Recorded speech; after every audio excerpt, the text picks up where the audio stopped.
gentlemen, call to open the regular board meeting at 6:33. The first item on the agenda is the Pledge of Allegiance. Would you please rise?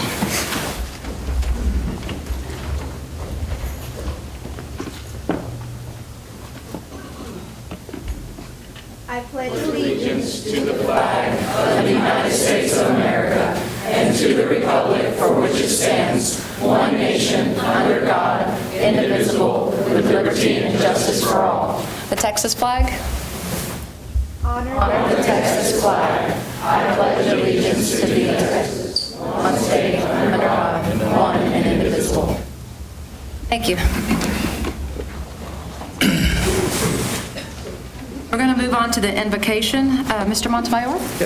It's my pleasure to introduce Father Richard Kirkham from St. Martin de Porres of Prosper, currently housed here in Little Elm. Glad to have him here today.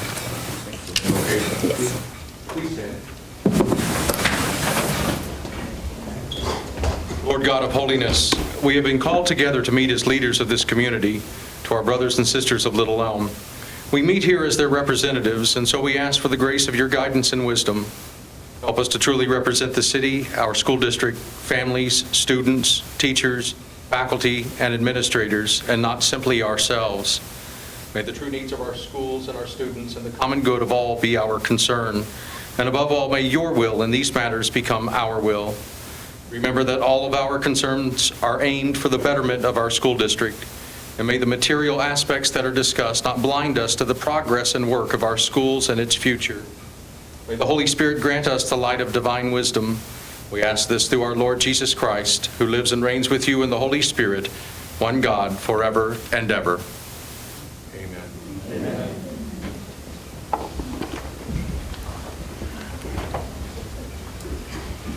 Mr. Dio, will you please do the roll? Dr. Lowell Strike. Here. Mr. David Montemayor. Here. Ms. Melissa Myers. Here. Ms. Leanna Hardy. Here. Mr. DeLeon English. Here. Mr. Jason Olson. Here. Mr. Alejandro Flores. Here. And at present, Mr. Christopher Williams. Mr. Dio. Do we have any citizen input? No, ma'am. We'll move on. The next item is to approve minutes. So I need a motion to approve the regular meeting minutes for 12/14/2015. So moved. I have a motion. Do I have a second? Second. Okay, is there any discussion? Any question? All right, so all those in favor? Any opposed? Motion carries. Okay, so we're going to move on to the superintendent spotlight. So, Dr. Strike? Well, good evening, everybody. Would like to switch one little thing up on agenda if you have one. And we're going to start out with the Town of Little Elm School Board proclamation. And so I would like to invite Doug Peach, Deputy Town Manager, to read that proclamation. Really an honor to have Doug here tonight reading this proclamation, and I believe they're doing the same thing at the City Council or Town Council meeting tonight. Doug is really a great friend of the school district, and we're fortunate that he's so active in our school district, so it brings me special pleasure to have him come and honor the board in this way. Mr. Peach. Good evening. Members of the Little Elm ISD Board of Trustees. In honor of the School Board Recognition Month, our Mayor, David Hillock, this evening will read a proclamation into the record at the regular Town Council meeting this evening. Because he's unable to attend the meeting, he's asked that I come and share the words of this proclamation. And so it reads, whereas the education of Little Elm children is the foundation upon which the economic, social, intellectual capital of the town rests, and whereas local school boards play a vital role in the representative democracy, directly influencing the education of Little Elm's children in neighborhoods throughout Little Elm, and whereas the effective leadership of local school boards is imperative for students to become competent, productive contributors to a democratic society, as well as to an ever-changing, more complex world, and whereas local school board members are committed to the proper education of all students, believing that they can be successful learners and ultimately productive citizens. And whereas local school board members work with parents, education professionals, business leaders, and other community members to create the educational vision communities want for their children.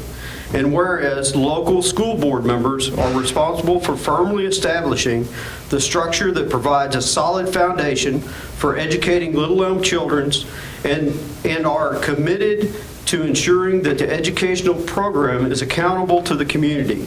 And whereas local school board members are strong advocates for public education, partnering with communities, and they communicate the needs of the school district to the public and the public's expectations to school districts.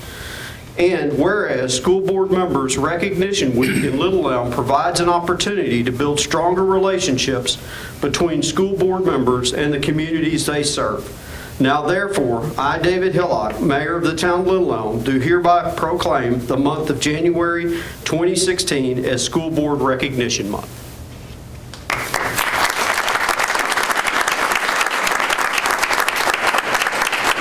I do have a framed copy for your display.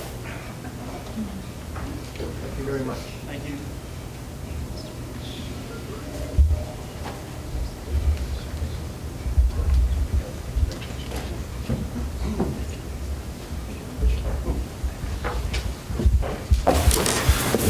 Thank you, Mr. Peach. We'll move to the item that was listed as A, and that is Students of the Month with Little Elm High School, and our presenter this evening is Associate Principal Ruben Molinar.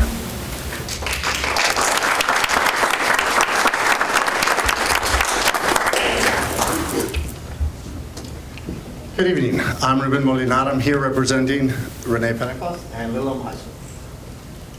Now, I was hoping our two students were going to be here, but they told me that they might not be able to show up, but I'll go ahead and still give you some information about our first one.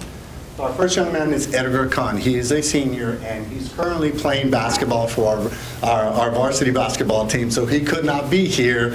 But for Mr. Edgar Khan, he is a member not only of our basketball team, but a varsity football player. He was accepted to UTA and Texas Tech, but I think he's leaning over to Texas Tech. I think Ms. Pentecost has something to do with that. Now, he wants to study electrical engineering. He's also starting to apply for academic scholarships. He's also one of our office aides, and one of the things that he's most proud of is that he will be one of the first ones, not only to attend a university, but will be the first one in his family to graduate. Edgar Connor will accept this on his behalf.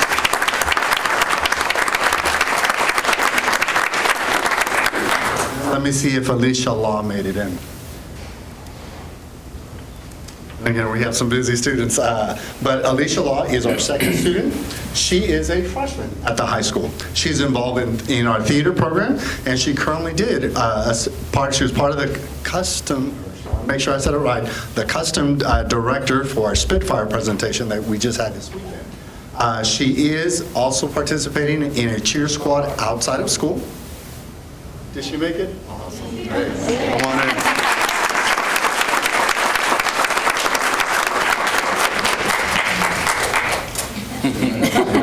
And she looks amazing. But again, if I can just start, this is Alicia Law. She's one of our amazing freshmen. She is, like I said, in our theater program. She is currently our costume director for our Spitfire program.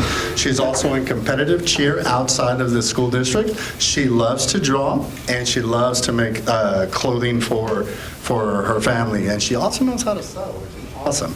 And one day she would like to attend UCLA and become something amazing in the fashion industry. So, Alicia.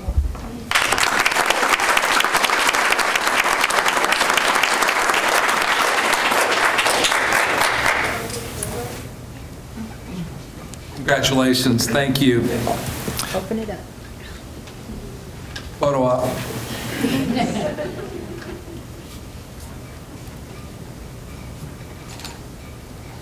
you mind grabbing another one?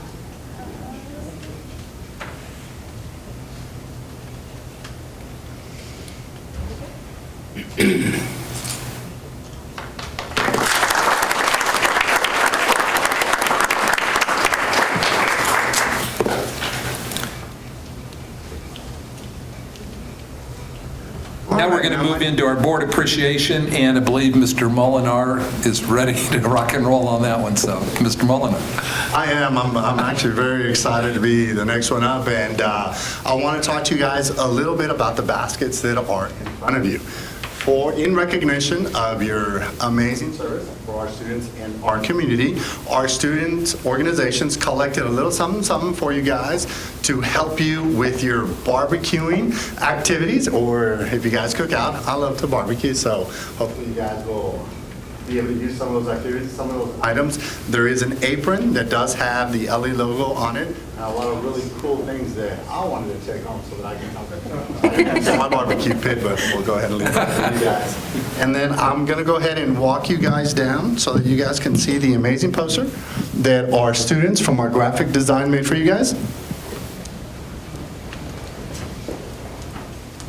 So our students wanted to go very high-tech and digitally make you guys a little thank you for the service that you provide our students in our community.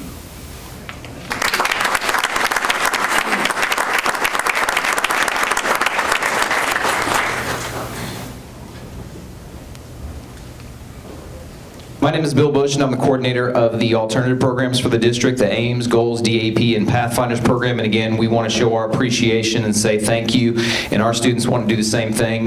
We want to do the opposite of what the high school did, so instead of high-tech, we went low-tech. All right. So what we have for you is we have signatures from all our students showing how much they appreciate everything that you provide for us and for the district. Thank you all very much.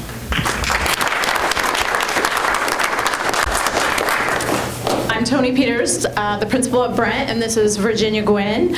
And we just want to take the opportunity. We know the time and the effort that you put not only into the school district, but into our community.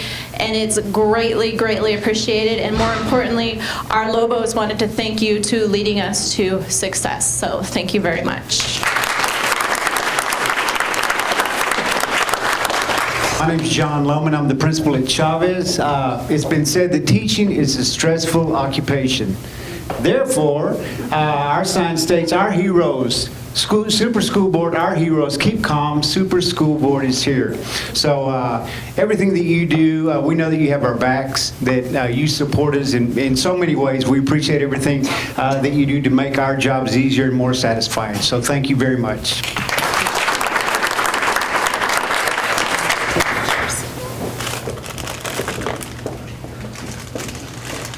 No cutting. I'm Stephen Richardson. I'm the assistant principal at Hackberry Elementary. We gave you a gift of you have a Hackberry hoodie and a cup that has Hackberry on there. So that's a gift from Mr. Swartz. Really wanted to be here. He's under the weather right now, so he was really sad about not making it. But every morning we get to, when we're opening car doors and when we're on the announcements, we always start with, it's a great day to be a Lobo. And so, you know, knowing that, we know that for us to make it a great day for our kids and being a great day to be a Lobo, we couldn't do that without you guys, without our heroes. So thank you so much.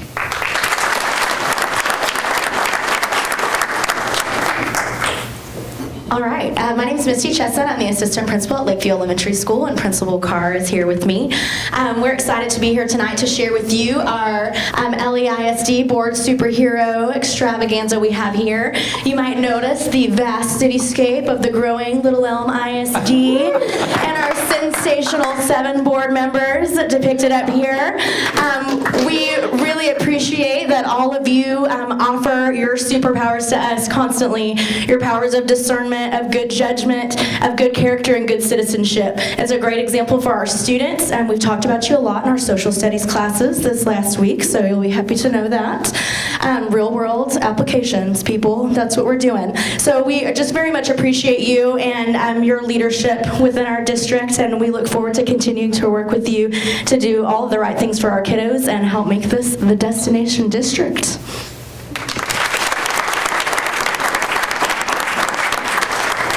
Good evening. I'm Debbie Clark, principal of Oak Point Elementary. I have Audra Vanderver, our assistant principal, and I brought along Michelle Davis, who's our wonderful art teacher. And we want to say that we feel very blessed to be here tonight because of your leadership. And you are pushing our district forward with all the decisions that you're making, and we feel very blessed to have you here tonight. And I'm going to turn it over to Michelle Davis to talk about the meaning behind our banner and a little gift that you received tonight. Good evening, school board. I'm happy to be here. And actually, I took my inspiration from you guys and the gifts you gave our principals. The tree prints with the fingers inspired me. As you know, in education, trees are a symbol of growth and strength. And our students can't learn every day. I can't go in and teach my classes every day if you guys weren't minding the lines and taking care of business for us. So I wanted to appreciate that. This is 600 handprints from our students, and then the little plaque that you have of the tree that's drawn is the fingerprints of all of the staff at Oak Point Elementary. So thank you so much for what you do. Thanks for letting us bloom and grow and inspire us as well.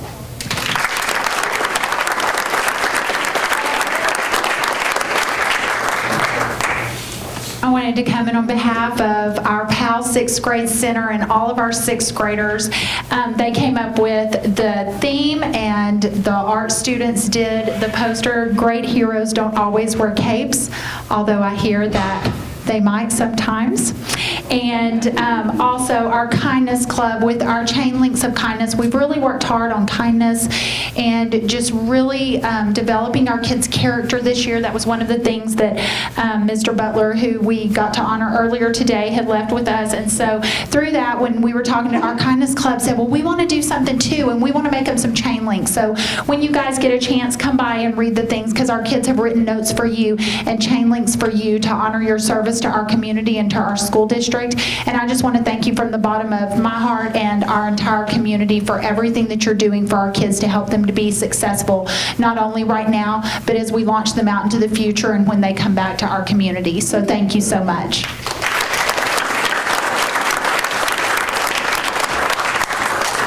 Good evening, Board of Trustees. Matthew Gutierrez, for those of you who do not know me, Deputy Superintendent, and I am stepping in for the Prestwick STEM Academy. The administration is not able to be here this evening, and so they have asked that I come and express their sincere thanks and appreciation for everything that you do day in and day out to support everything that they do as a campus. They are having an exciting night with the engineering night tonight at Prestwick, but they certainly hope you enjoy the sweet treat that they have left for you. And again, thank you from PSA. And since I'm up here on behalf of the Zellers folks, I certainly want to thank all of our trustees that we've had the opportunity to work very closely with the last couple of years. We thank you for making this such a great experience for us. Looking forward to coming to be in Little Elm every single day.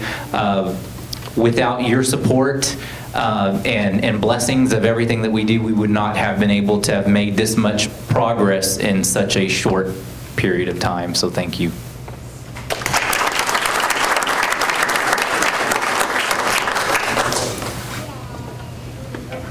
Save the best for last. Good evening, I'm Clint Miller. I'm the principal at Lakeside Middle School, and I'm going to let these two lovely ladies introduce themselves. Hi, I'm Marina De Garcia. I'm the 8th grade assistant principal. And Marcia Torres, 7th grade assistant principal.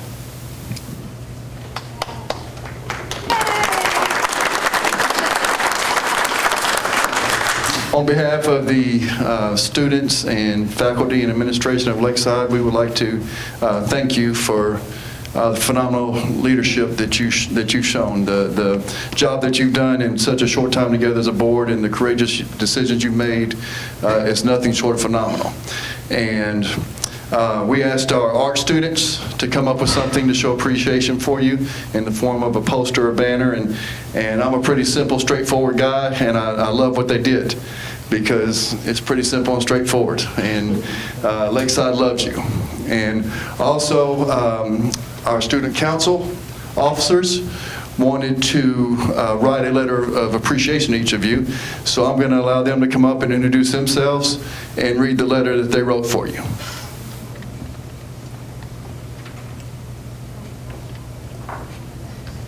Hi, my name is Carmen Brown, and I'm the student council treasurer, and I'm in the 8th grade. Hi, I'm Jack Weichert. I'm the 7th grade vice president. Hi, I'm Samantha Doyle, and I'm the president. I'm JC Penguin, and I'm the historian.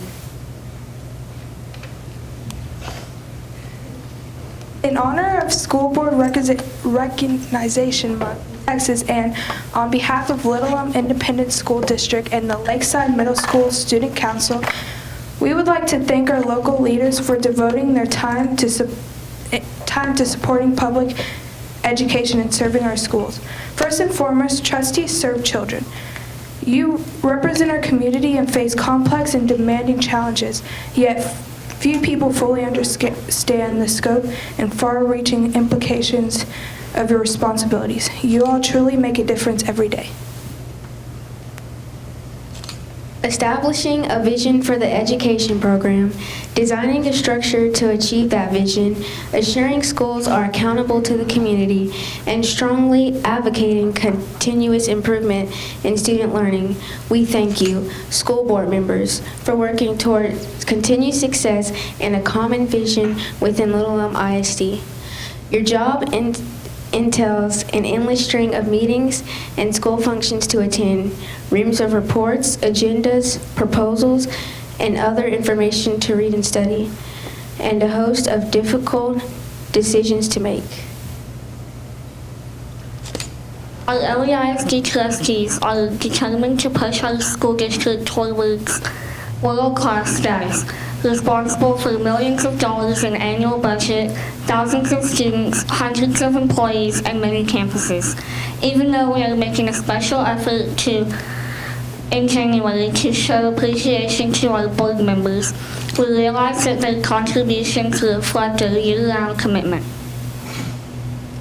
You generously give yourselves to ensure that decisions directly affecting our local schools are made by representatives of this community, people who are close to our schools and know our teachers, parents, and students.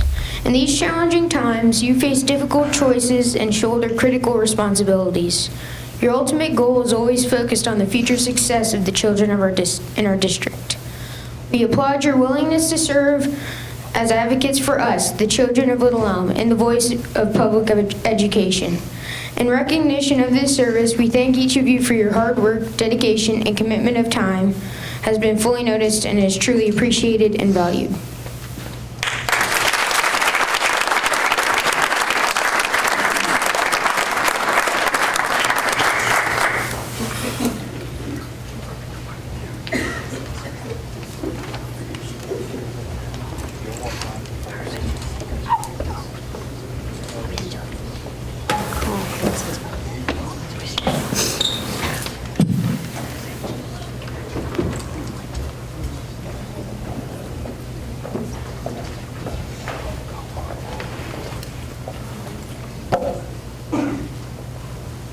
Well, thank you for everyone that made those presentations, and we'll say a little bit more about the board later, but a word that was used, I think, Jack, when you were sharing, used the word advocate for kids, and that's really what this board is about. I happened to talk to a board member from another town today, and it's really interesting. When you talk to other board members or superintendents from other places, of course, the question always is, how's your board? And they ask that sometimes in kind of a tentative manner, and it's really a blessing for me to be able to say we got the best board anywhere because they have a focus on kids, and that's why I like Jack's comment about advocate for students. And they do so much more than what people realize. The time that goes into just learning to be a board member and all the laws and the things that come with it, not to mention the time to go to board meetings, to attend national conferences, state conferences, then all the reading that they have to do, the required training that they have to do. It's an amazing amount of time, and probably the purest form of democracy we have, our local school boards. And so this community is really, really blessed to have the folks that are serving on this board. And when I say serving, they truly are all servant leaders. So we're very fortunate, and our kids are very fortunate to have advocates like this. So let's give them a round of applause.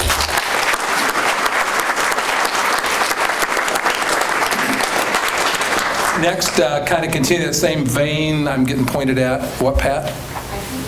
Are y'all good? Are you ready? You on? Ready. He's ready. All right. Thanks, Pat. And gentlemen, row one.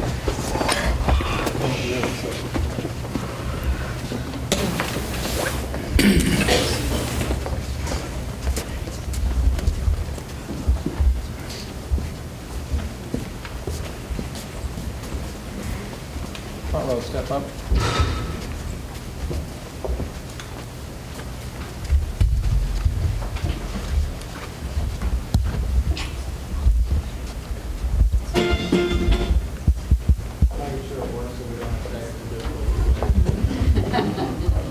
I'd like to introduce to you the Lakeside Middle School 7th and 8th grade men's choir.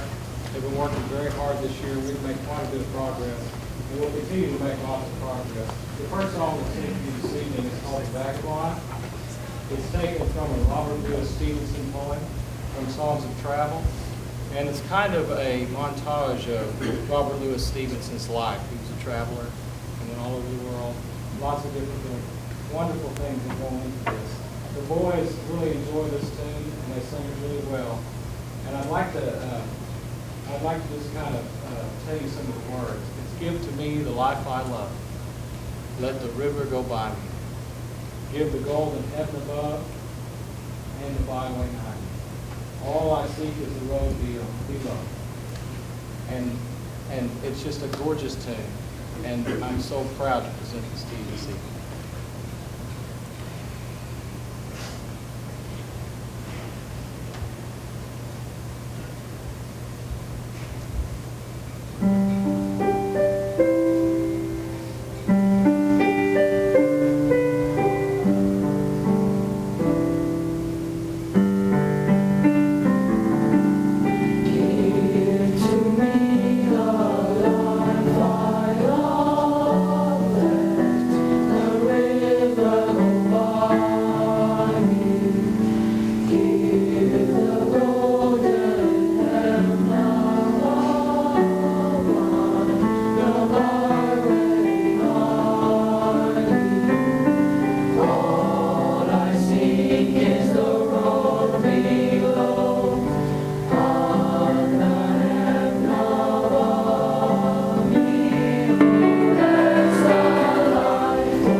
About the 60s. This song was copyrighted in 1959.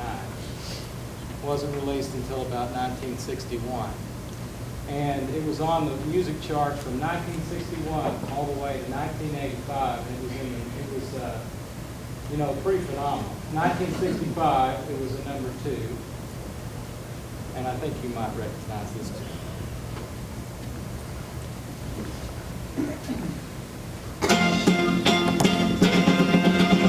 Rock and roll, rock and roll, rock and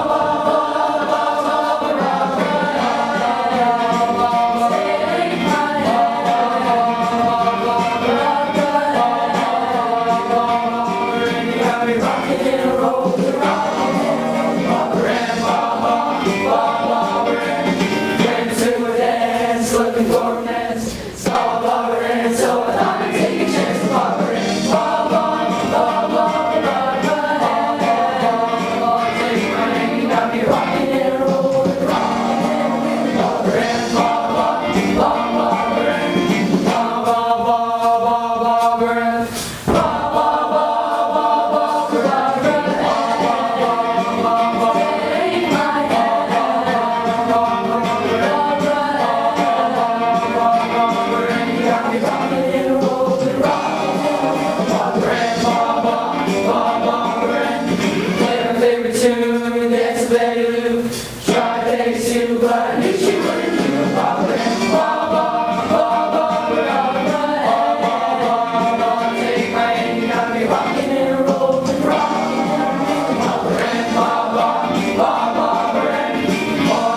That was great. Thank you, guys. Appreciate it. That group sang one other time here for our central office at Christmas time, and I said I hope that we have that many boys when they reach high school in the men's choir. So if those are any of your children, encourage them to stay in choir. It's something they can do the rest of their life in terms of singing, and there's always those opportunities. So I hope they stay with it, because they're a great group and got a great director, and we really appreciate you guys being here tonight and honoring the board. Thank you very much.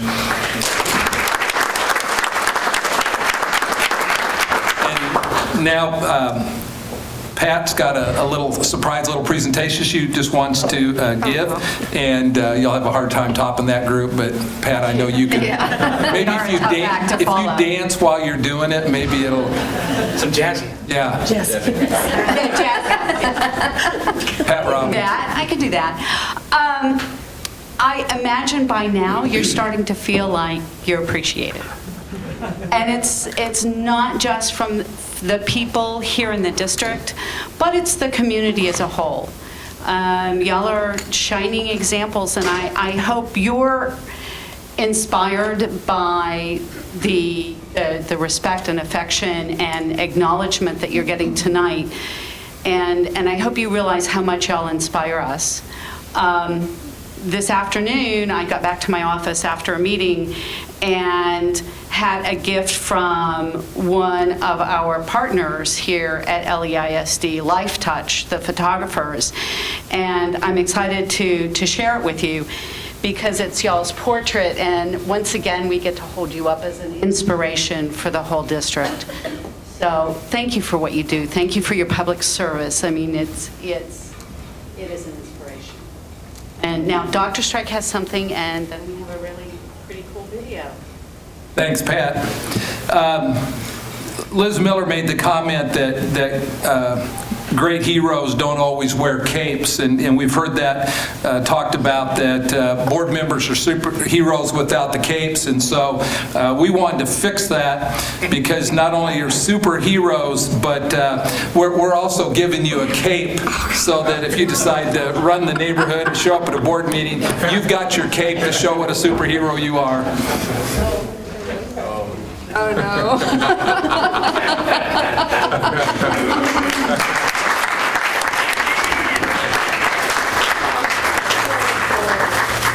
As long as there's no tax included in that bag.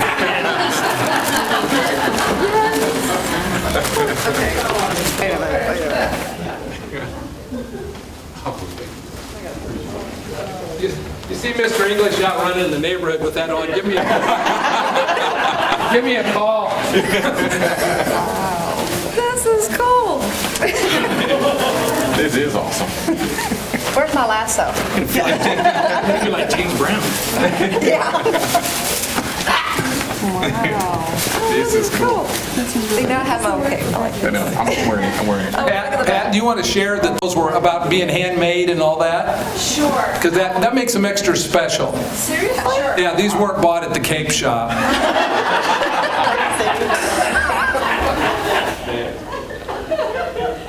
We tried to get them at a Cape Shop, but they weren't an approved vendor.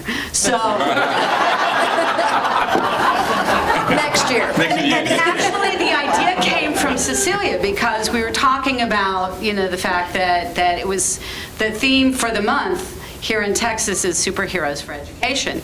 So Cecilia said they need superhero capes.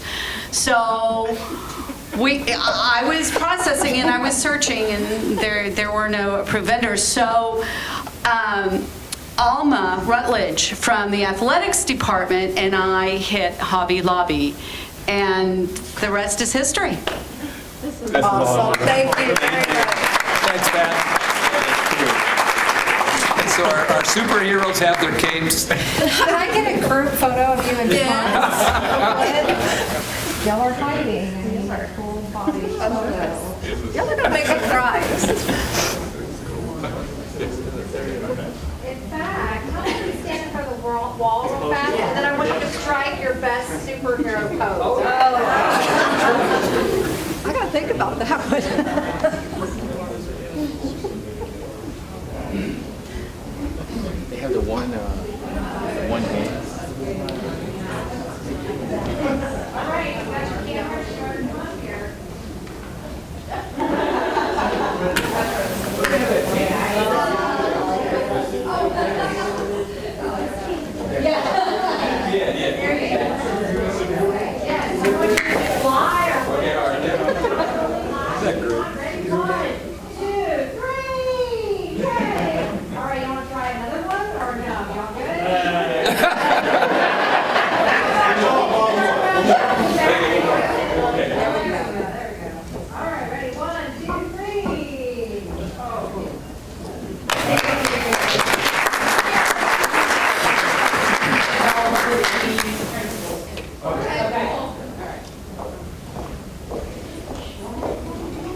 That's the villain, that's the evil villain, right?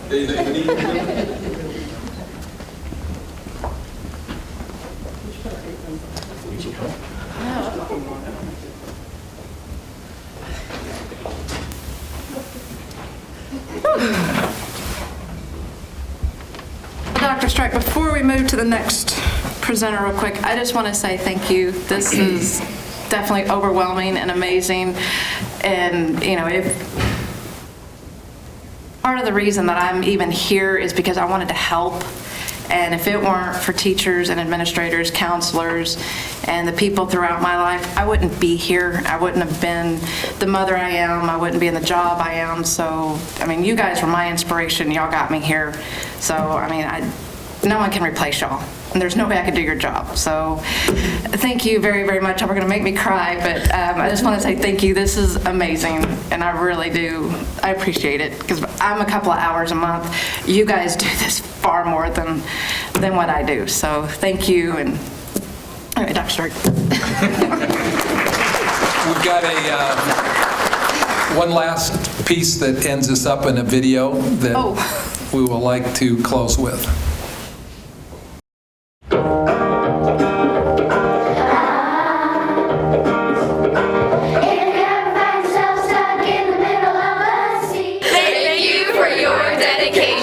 Thank you for your dedication. Your commitment. Your commitment. Your commitment. You can see every day I live to guide you. We find out what we're made of. Your passion for kids. Your extra time. Your extra time. Your heart. To the what I saw.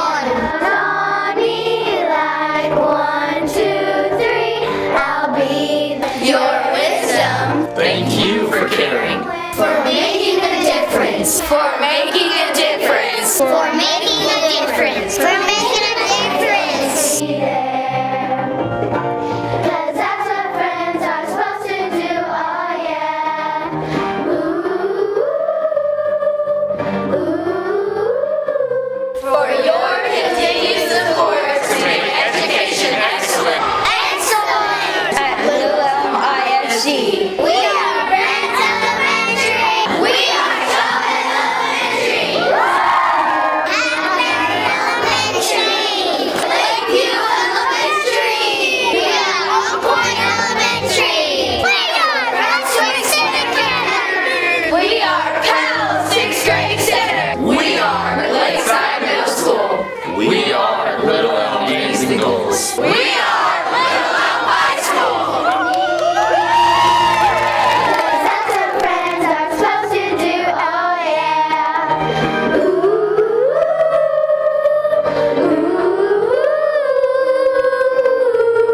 You can count on me, 'cause I can count on you.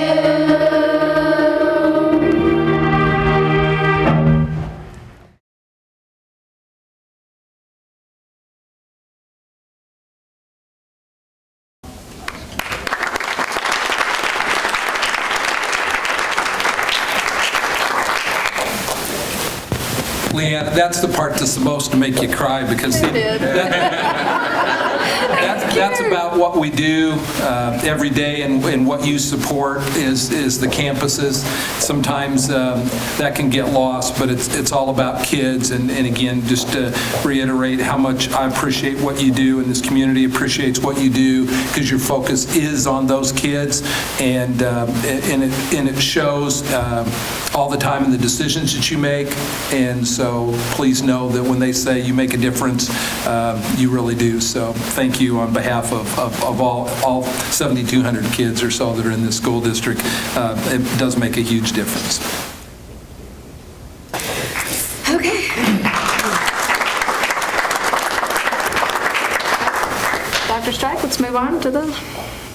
Well, keep the theme up with quality, and we have Dr. Ashley Glover. If Dr. Glover would come forward, wants to talk a little bit about House Bill 4 and the high-quality pre-K program that comes out of House Bill 4 and the voluntary part that we're working with. So, Dr. Glover.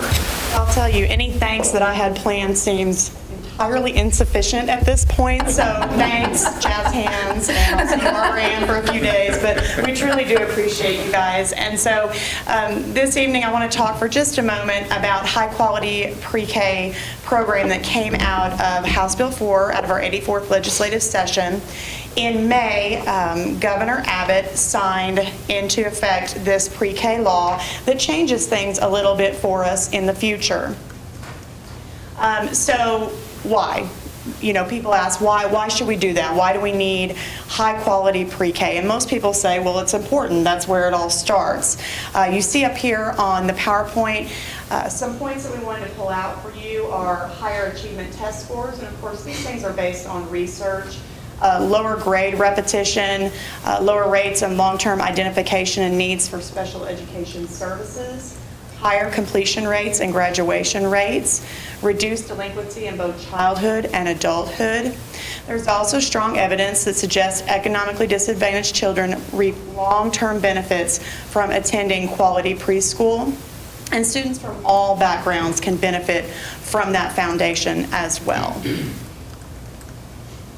This is just some information that you can look through. We have some different websites that are quality research-based websites that show some of the interesting facts about the purpose of having high-quality pre-K. As you know, we do have some fantastic pre-K teachers in the district and 230 or so pre-K students that participate in our programs currently.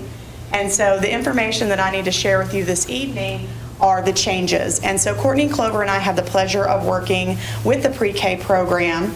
And so I want to give you the gist and how it can affect us in LEISD in the future.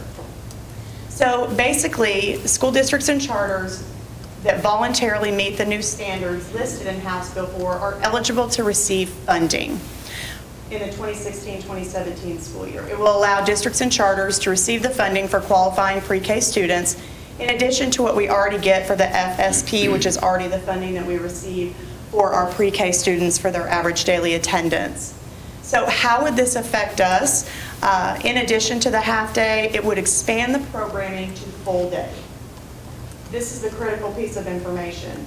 If you've been in the district a while, and I believe most of you have, you may remember about 5 years ago, we still did have full day pre-K. We moved pre-K to the campuses, so we had some real alignment between pre-K all the way through 5th grade for those campuses. But what we want to share with you tonight is it's not just if, it's when. Based upon that House Bill 4 that was signed in, we know that these changes are coming, and it's our responsibility to share with you that in the future there may be some financial impact when we grow those programs. So right now those things are voluntary, but for the future those things will change. The Commissioner of Education must establish the amount of grant funding for district and charters that receive for each qualifying student not more than $1,500 per year in attendance for the entire instructional period of the school day. So the per student funding amount depends on the number of how many people want to participate, how many people are choosing to participate. School district or charter that receives grant funding can only use the funding to improve the pre-K. It's just like any other grant funding that we receive for special education or for title funds. Those funds are designated specifically for that reason, and so that's what this opportunity would bring. Basically, if we choose to participate, and knowing that in the future it will become mandatory, LEISD would have to duplicate pre-K programming with space, staff, and materials. So how does that affect us? As I mentioned, we have 193 pre-K students, 233 total with our 40 early childhood students, speech and things of that nature, where we get to serve our even younger students. Historically, prior to going to half day, we had about 6% of our population of our total overall students that participated in pre-K. And when we went to half day, it went down to 3%. It's difficult for parents and transportation. That's some of the communication that we have received, but we're still proud to be able to provide them quality pre-K during the half day that we have right now. If the board elects implementation for the 2016-2017 school year, I know what all of you may be thinking, what does that mean? How would that impact us financially and with personnel? So what we would need to truly make that work would be 20 teachers, 20 paraprofessionals, and 20 classrooms, where we currently have 7 teachers, 7 paraprofessionals, and 8 classrooms. So our responsibility is just to share with you some of the costs that might be associated with this in the future if it indeed does become mandatory, and we do believe it will based upon the wording of the law. The additional teacher costs would be $780,000, additional paraprofessional costs $325,000, and additional classroom materials of $160,000. The total expenditures would be just over $1.2 million, which sounds like a lot of money, and indeed it is. But the reason I'm sharing it with you this evening is pre-K is so important. It is the place to start. This is where our children really learn that foundation. I encourage you to visit any of our pre-K classrooms that we have across the district. It's a lot of fun. They will make you read. You will have to stay for a while, and you will have to read books, and you will have to color and do lots of other really fun things that our teachers work so hard with our students on. So some cost offset considerations for the voluntary implementation. Basically, right now, we get ADA, the average daily attendance for half-day pre-K students. You can see that amount up there, 2,716 with a total of 630,000 approximately, because we don't get full-day ADA for pre-K students. But the basic estimate of the cost to district for half-day ADA is $632,172. So basically, we just about break even where we stand now. So though we know that with the potential that this will become required, we don't know how much funding we receive, and so we want to make sure that we are very transparent and open and letting you know that in the future, should this become mandatory, that this is what it would cost at this point with the traditional growth of 3% a year in our school district. And so just some additional thoughts in closing on costs. Based on the high scope study, a $1 investment, this is the incredible part, this is where it makes it real. A $1 investment in high quality pre-K programming saves $7 later in additional intervention services. If you think about the number of children that need intervention and maybe even sometimes enrichment, but if we focus on that intervention and we think about how that can be taught at a younger grade, we can introduce children to those skills at a younger time.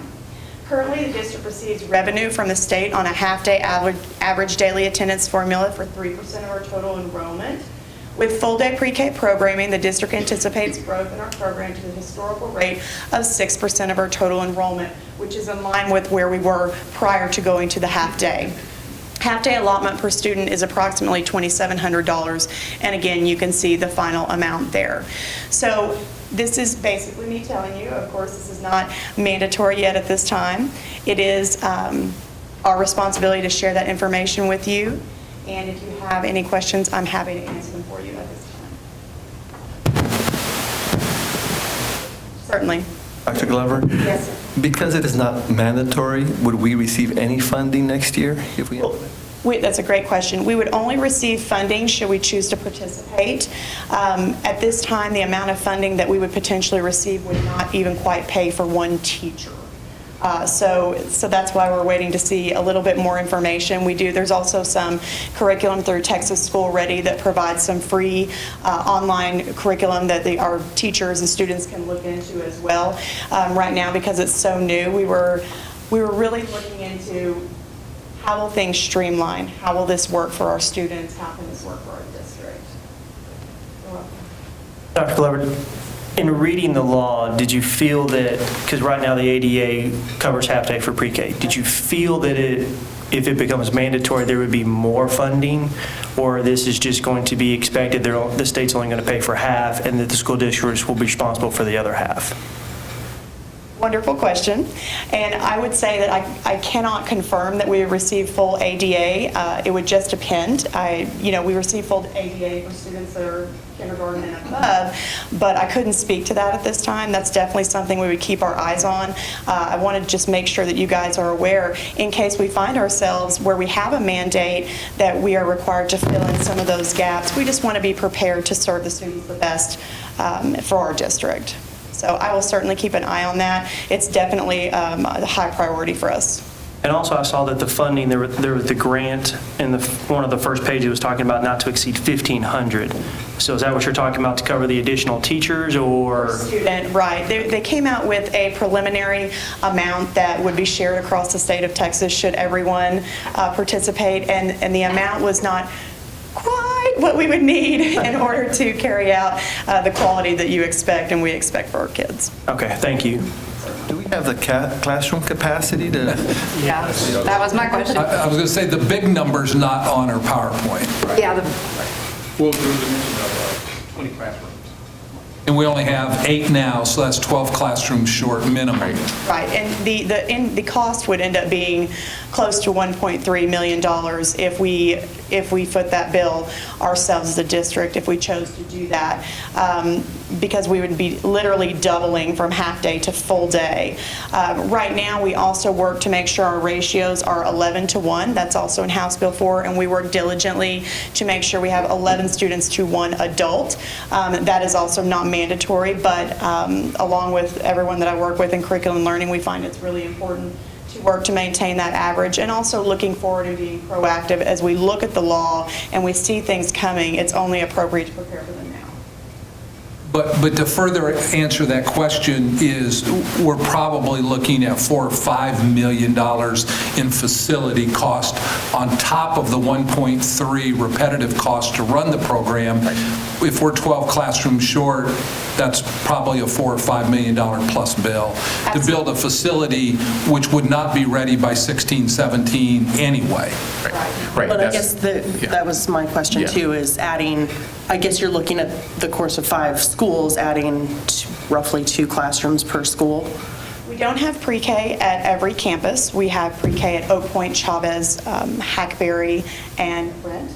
And so those are, it depends on the needs of the students. We have students come into pre-K in several different ways through special learning needs, military, income, language learning, and things of that nature. But Dr. Strike's absolutely right. In the past, if you may recall, King used to be King Early Learning Academy, and that's where those full day things were held.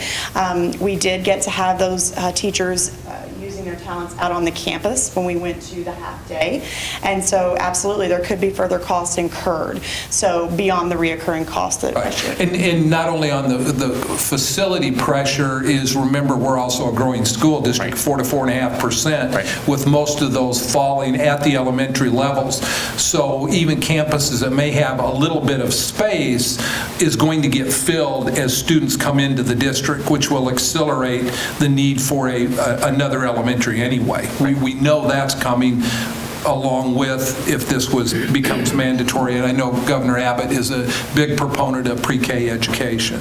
Indeed he is, and something for you to be aware of as well, we have tuition-based pre-K for those who don't qualify on traditional entrance criteria, and that fills up very quickly. There is a high interest in the community for that quality pre-K, whether it be half a day or full day or whatever the case may be, and I think it speaks volumes about the teachers that we have and the campuses and the services they provide. Actually, my question, because we do have that pre-K, what would happen to that program?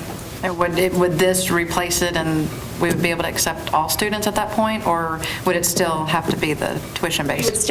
We would still have, there'd be 2 sides of that. We would still have to follow the pre-K guidelines from the state of Texas in terms of who we serve, because that's how they base the funding that we receive on our foundation funding. For tuition-based, that's a little bit different. That's for those that, as I said, don't fall into that traditional criteria, but we could really expand in several different ways. The possibilities are truly endless. It will come down to what can we provide the community, what can we afford, and what can we sustain. Thank you, Dr. Glover.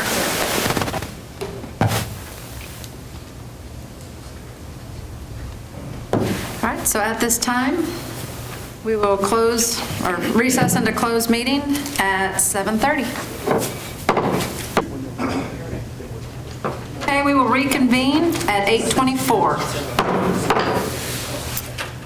The first item that we have is to discuss and approve the new courses for 2016-2017. Mr. Gutierrez. Good evening, members of the board, Superintendent Dr. Strike. I have provided you with the courses that we are needing to be approved for our course guide. As you can see in the attachment, there are some additional courses that we are going to be offering at our secondary campuses to include Prestwick STEM Academy, Little Elm High School, and Lakeside. The administration is recommending approval of these courses to be offered for 2016-2017. I know that you are probably wondering, well, how are we going to offer those foreign language components? Are we hiring new teachers for Latin, Chinese, American Sign Language? No, that is going to be an online option for our students. We are particularly interested, so saving on FTEs for sure. Particularly interested in the Latin for those students who are interested in going into healthcare professions. That will provide a very good foundation for the terminology that they're going to be studying, as well as we all know, the global demand for Chinese, as that is a growing economy. We feel that would benefit our students, as well as there is also a shortage of ASL people in the careers and industries, and so we're looking at offering those courses in addition to all of the others that are listed. If you have any questions on any of those, I'll be more than glad to answer. One of the ones that should not be on here is the Spanish 2, because that is something that has already been approved and we have been offering. But one thing that is different is we're adding a location. Lakeside Middle School students will have the opportunity to take Spanish 2 for those students who have been part of the dual language program since elementary school. We are working to continue to meet their needs so that they can become increasingly bilingual and biliterate, so those students will be able to take the Spanish 2 in 7th grade. So it is a course that has already been approved. Just out of curiosity, is that Cantonese, Mandarin, combination of both, or? Probably Mandarin. It's probably Mandarin. That's what's standard. All right. With that, I'm sorry, is it time for this question? Well, I was just going to go ahead and do the motion so that we can go to discussion. Okay. All right, so I just need a motion to approve the new courses that's to be offered for 2016-2017 as submitted. I have a motion. Do I have a second? Second. Okay. It's open for questions or discussion. I have a question. You had said Latin, Chinese, and American Sign were online courses. Are the rest of these online, or do we anticipate any staff additions to cover these classes? Or with the classes that are listed, those foreign language components will be online, but the classes that are listed here are not going to require additional FTEs. We have the staff that will be able to take on those courses who are certified. For example, we're adding piano. We were fortunate to have your approval to add a choir FTE, which is currently being split between the middle school and the high school, and we will be able to offer piano again. It has been quite some time since we've had that offering, and there is interest. So that's an example where we have the staff that is able to teach that course. So question, is it only the language courses that are online? The other ones are in class? As far as I know, and I don't have any knowledge of any of the others being online. I'll have to get that information. Okay, all right, thank you. We can get that information. Those are the ones that I'm certain about. Do we have any further questions or discussion? One more question. The, excuse me, the difference between the Lakeside and then Prestwick, is there a couple of these that are going to both for 6th grade, so Science 6 Advanced? Well, and that's another example those are courses that have been approved. They're just going to be offered at that location. For example, Spanish is not currently offered at Prestwick STEM Academy, but we are going to offer Spanish because we're doing a disservice by not allowing them to take that foreign language component. But those courses are courses that y'all have already approved. We are going to be doing something different next year to prepare our future athletes by offering a pre-athletics course at the middle school and at Prestwick to work on strength and conditioning and things like that to prepare them for 7th grade. So that is something that is going to be offered at both PAL and at Prestwick, is that pre-athletics. It's going to look a little bit different at the Prestwick STEM Academy because they do not have the facilities like PAL, having access to the middle school. So they're going to have to be a little creative, but they're still going to work at preparing our future athletes. More discussion or questions? Okay, so all those in favor? Any opposed? Motion carries. Okay, so Mr. Gutierrez, we'll move on to EIC Local. With EIC Local, we are proposing a change to our policy when it comes to calculating GPA. In our current policy, there is a difference in the amount of weight that we give to students who are taking dual credit classes and AP credit classes. And so what we are wanting to propose is that the AP classes and dual credit classes be given the same amount of weight. Because we currently have students who are taking dual credit classes through Project Lead the Way, engineering, courses through NCTC and the University of Texas, and we will be adding courses through TWU beginning next year, and we feel that many of those courses are just as rigorous as the AP courses, and we do not want to keep students from choosing the dual credit route as well, because many of our students have the potential of earning many credits if they choose that route, and of course it saves a lot of dollars for parents as well. And so what we are asking is to update our local policy so that the AP and dual credit courses have the same weight. And we've looked at some of the other policies with other school districts and who have moved to this model. So what you'll see different in the previous policy and this one is that we've removed that additional column and combined the dual credit and AP to just be categorized as advanced classes. I need a motion to approve EIC Local as submitted. Have a motion, do I have a second? Okay, have a second. Any questions or discussion? I may have missed this, but how is this going to be, when is this going to be effective? And will it be retroactive or basically starting next school year? This would not be retro. It would take effect, it would be calculated into GPAs for the 16-17 school year. So courses beginning next year, so it wouldn't impact the GPA calculations now for our students. It would start next year. That's all I have. Thank you. Okay, so all those in favor? Any opposed?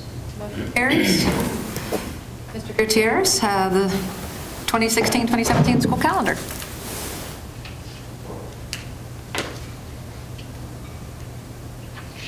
First, I'd like to acknowledge Dr. Cindy Micka, who is not here today, for all of the work she did on our calendar proposals. It took a lot of attention to detail, a lot of extra hours to work on this calendar in collaboration with other school districts. In fact, I think Dr. Micka was ahead of the game whenever it came to a meeting that we held in Denton with other school districts, other area superintendents, and at that meeting, I was in attendance along with Dr. Strike and Dr. Micka. And after that, we even had several districts contact us because of the work that Dr. Micka had done. So she was able to also help other school districts. So I certainly want to give her credit for all of the hard work she did in making sure that we had a really good calendar to meet our needs, but to also be in compliance with House Bill 2610.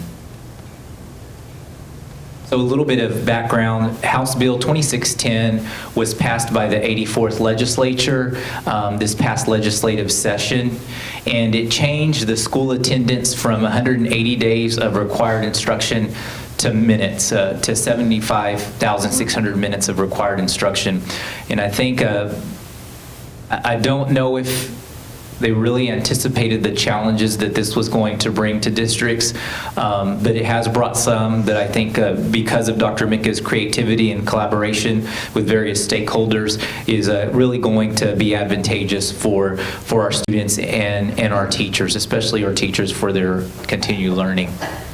So this is going to allow the school district flexibility in scheduling and to add minutes as necessary to compensate for minutes of instruction that are lost due to school closures that are caused by disaster, flood, severe weather conditions, fuel curtailment, or any other calamity. And as I go through this, you're going to kind of understand how this is going to help us and what the impact of waivers or the possibility of not having waivers is going to have on us as a district.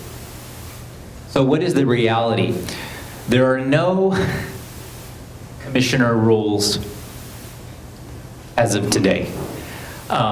So we're going based off limited information and anticipating some decisions that will possibly be made while at the same time ensuring that we are going to be in compliance next year.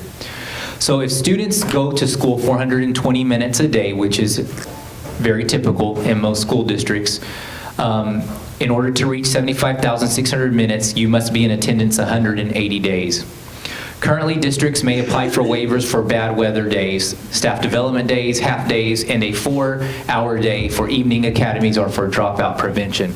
So currently we have 176 days, but it equals to 180 when you factor in our 2 weather days, our professional learning days, early release days. It equals to 180. So in LEISD at our elementary level currently, our elementary students are in attendance for 73,320 minutes. Plus the waivers that we have come up to an additional 2,730 minutes to come out to 76,050. Just a little bit shy of the mandated 75,600. So if waivers are granted next year, we have an extra 450 minutes, except we might have late starts due to bad weather. In previous years, we've had approximately 480 minutes of late starts due to snow and ice. So in reality, we are now 30 minutes short if waivers are granted for staff development. If waivers are not granted for staff development, we are short 2,280 minutes and can have no late start days due to weather and only use 2 bad weather days and must add 6 days of school with our current 420 minutes a day. So what you'll see later in the calendar that's presented is the addition of minutes that's going to allow us the flexibility to avoid adding additional days to the calendar. In fact, it's going to have a different impact on our calendar, and as you'll see in other neighboring districts as well, as far as the day that we release students. At the middle school, students are in attendance 71,542 minutes, plus waivers at 2,730 equals 74,272 minutes. Due to late start Fridays that we have for our students for intervention, that shorts us 1,328 minutes. If waivers are granted next year, we must add a minimum of 1,328 minutes to the school year, at least 10 minutes per day with no extra minutes for late starts due to weather. So in order to be in compliance here, we need to add 10 minutes per day and end at about the same time that we end this year. If waivers are not granted for staff development, we are short 4,058 minutes and can have no late start days due to weather and only use 2 bad weather days. So with 420 minutes a day currently, we must add 9 days to the school year. That would put us ending in June. At the high school has a longer day, as you all are aware, so they are pretty safe. They're in attendance 78,805 minutes, plus the waivers for 2,730 minutes to come out to 81,535 minutes. If waivers are granted next year, we have an excess of 5,935 minutes. We can safely reserve 480 minutes for late starts due to weather and have 5,455 extra minutes that we can utilize for teachers to have a PLC day once a month with a student holiday. If waivers are not granted for staff development, we have 6 extra days for teachers to have a PLC during the school year. So in thinking about all of those scenarios, because our school day is different for our various levels at elementary, middle, and high school, we announced our holidays first so that our families and employees could go ahead and plan for next year before we outlined the specifics on the calendar. So in December, we announced to the community our known dates for students and teacher holidays, which would be a start date of August 22nd, staff development dates and student fair dates, which would be October the 13th and 14th. What is different this year is not Columbus Day. Thanksgiving break, which would be a week, November 21st to 25th. Winter break, which would be December 19th to December 30th. And teachers would return to work on January 2nd, and students would return to school on January 3rd. And spring break would begin on March the 13th. So what we have planned for the upcoming school year to be in compliance with the House bill is that we would add 35 minutes to elementary and middle school to bring in alignment with the high school, because currently our high school has the additional 35 minutes. So this would make the instructional day for students the same across the district, and also make the contract day for all of our employees the same across the district. All students will attend 455 minutes for full days and 230 minutes for half days versus the 420 minutes that are current at the elementary and the middle school. We would incorporate 2 scheduled bad weather days on the calendar, which is as per law. We would incorporate 2,210 extra minutes into the school calendar for additional closings for inclement weather and other emergencies. 1 late start would be 120 minutes. 1 missed day would be 455 minutes. We would utilize our extra minutes first before using a bad weather day.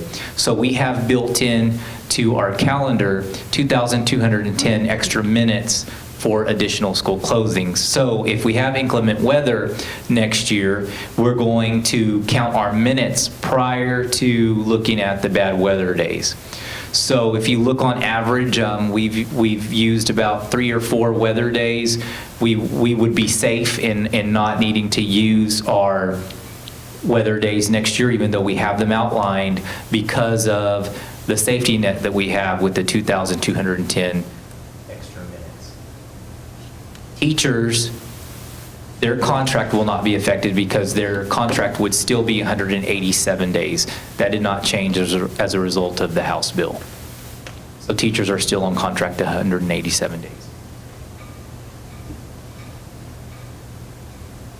Staff and community were presented with 2 calendar options, and in both options, students were in school for 170 days. So the number of days has decreased in order for students to be released earlier. And I know there could be concern, well, we're losing instructional days, but if you think about the assessments that take place in May, think about what happens from the time assessments end to the last day of school. So this is going to shrink the amount of time that students are in school after their STAR EOC assessments. In that first option, in option A, students started on August 24th and finished on June 1st, and teachers started on August 15th and completed on June 2nd. In option B, students started on August 22nd and finished on May 26th, and teachers start on August 8th and finish on May 27th.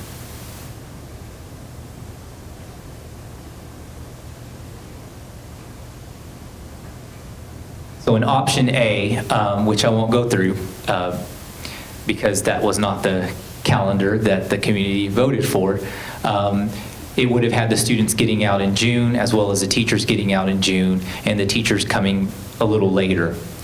Versus option B, you have our teachers coming in 9 days earlier versus 5 days earlier for learning, and our teachers and students getting out in May.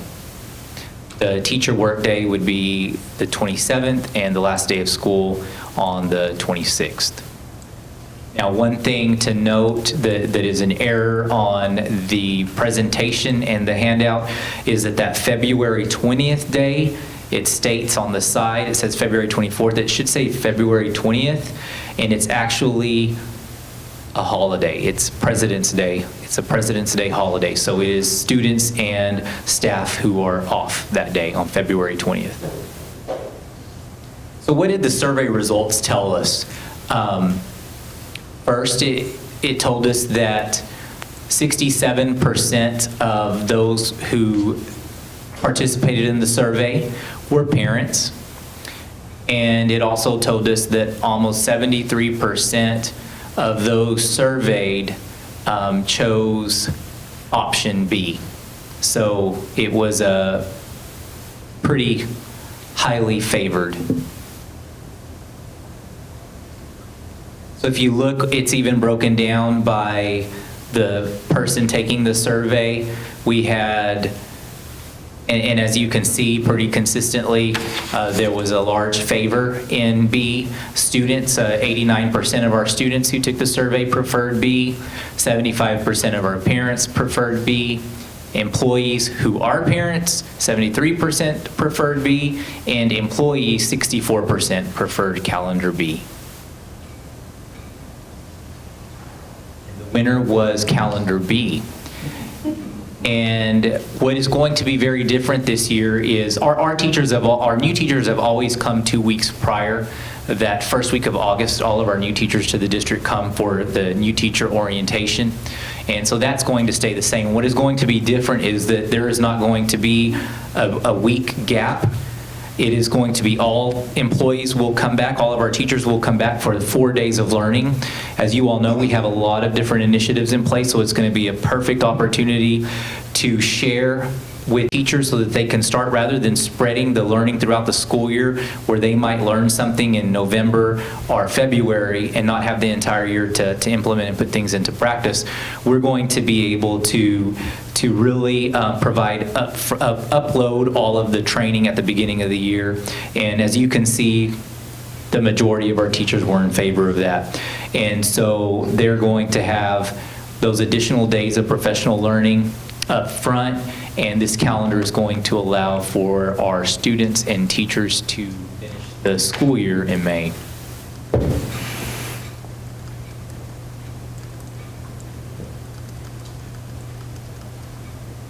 This is just because of the minutes, this is how it's going to impact our bell schedule. And of course, this is just a draft. It's just proposed because we need to work through transportation issues and then bring these hours to you. But these are just a draft of when school start times would be.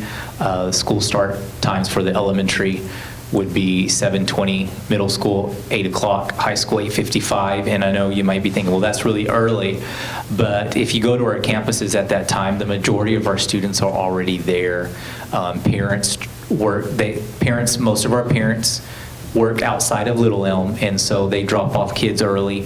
And the majority of our kids are at school, so we don't believe that would be a problem.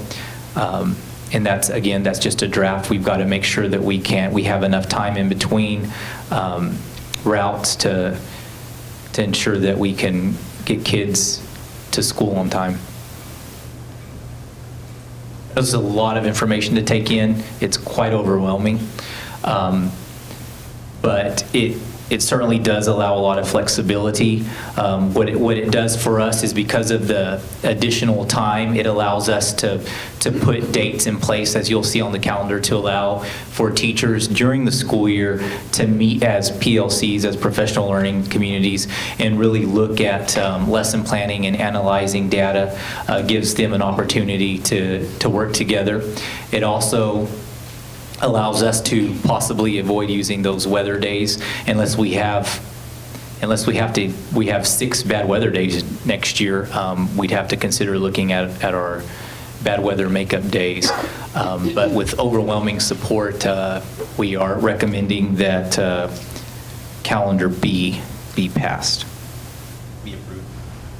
Chair, I have one question. With the change, does it add additional planning time with teachers? I know we have some PLC stuff that's going on, but does it add, planning time for them?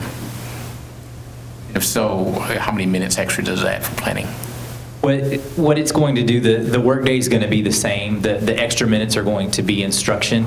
The PLCs are going to continue to be modeled after they are this year, where our PLCs meet once a week, either during their conference or before or after school, depending on what the teachers select, because we can't mandate them to do it during their conference period. Some campuses are creative in their scheduling, and what our ultimate goal is for our campuses to build the time during the school day for the teachers to meet during PLCs, where it's not their conference, are not before or after school. But what the great thing is about adding the 35 minutes, right now our schedules are so tight, so it's really hard to be creative with the master schedule, whether you're at middle school or elementary, because you don't have a lot of wiggle room, and you need to have 90 minutes of math, 90 minutes of language arts, so there's not a lot of flexibility. What this is going to allow our principals to do is to work to plan that PLC time during the school day, because they're going to have the extra minutes, and they're not going to be cutting into the core content areas. In addition to that, we're also going to be able to have the professional learning days. We try to look at once a month. If you look at the calendar draft that you have, we have, and I can't wear my glasses. We have worked PLC days into the calendar. What you see, one in October, the 2 days in October is professional learning. That's something new that we're doing.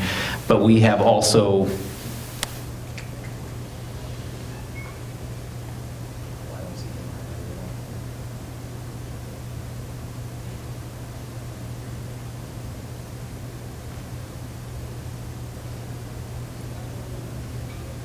with the days that are front-loaded, if you look at, if you look at the second week of August, that week should be highlighted in blue. So the first week is highlighted in blue for new teachers, but that second week on that calendar should be highlighted in blue. Is that the 22nd, the week? It is on August 8th through August 12th. 15th, okay. So our teachers will come in on the 8th and work those 4 days, and during that week, they will have time to work as PLCs.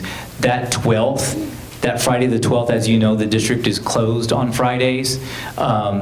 We will be closed, our last Friday to be closed would be on August the 12th. So that'll be a 4-day work week for the teachers who are coming back. So there'll be time built in there. But again, as I stated, with the additional 35 minutes, we're going to be able to work to build in the time during the school day. Please refresh me on one thing, I'm sorry. Start time for elementary is what time right now? What we're proposing, what we will come back and propose, it may be give or take, maybe 5 minutes later, because we wouldn't go earlier than that, would be 7:20, a 7:20 start time. What time does school start right now for elementary? 7:40? 7:40. And what time is middle school? Middle school is 8:20, right? Okay. High school is. And high school is 8:50? Yeah. 8:50. Brunswick has High school I'm familiar with. Correct. And so one of the things that we want is for Prestwick's start and end time to match the middle schools. So Prestwick's proposed time would be that 7:40 to 8 o'clock. So we'll be coordinating with Gold Star on Right. the bus, making sure we've got enough time for the bus routes. So we'll be meeting with Gold Star within the next couple of weeks so that we can come back with options for you all to adopt. What thing is? I have 2 questions.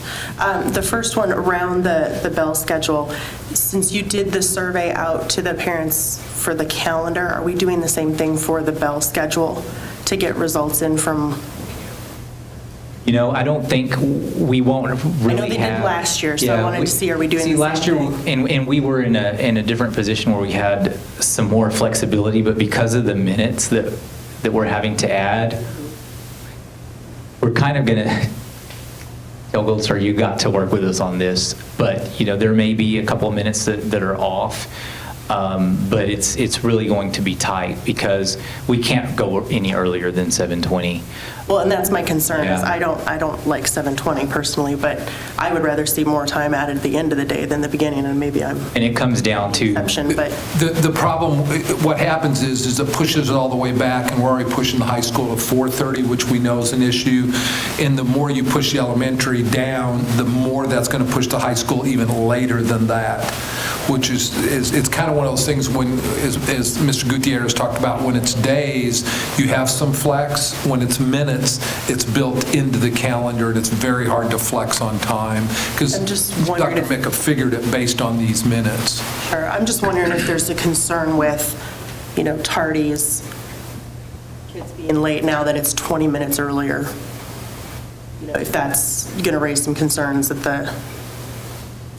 at least the elementary levels. yeah, and we've talked about that, and we've talked about how if we did stick with the 7:40, it would put the high school getting out at nearly 5 o'clock, and we've talked about the issues we've already had with the extracurricular activities. But in communicating with our campus leaders and really observing what it looks like in the morning, a very large percentage of our kids are already there at that time. Even at the middle school, if you look, you think that is early, but the majority of our kids are there early because our parents have to drop them off because they've got to commute outside of the town. So we feel confident that it is something that. Okay. The other question I had was really around, I know that some discussion has gone with the other school districts in our area.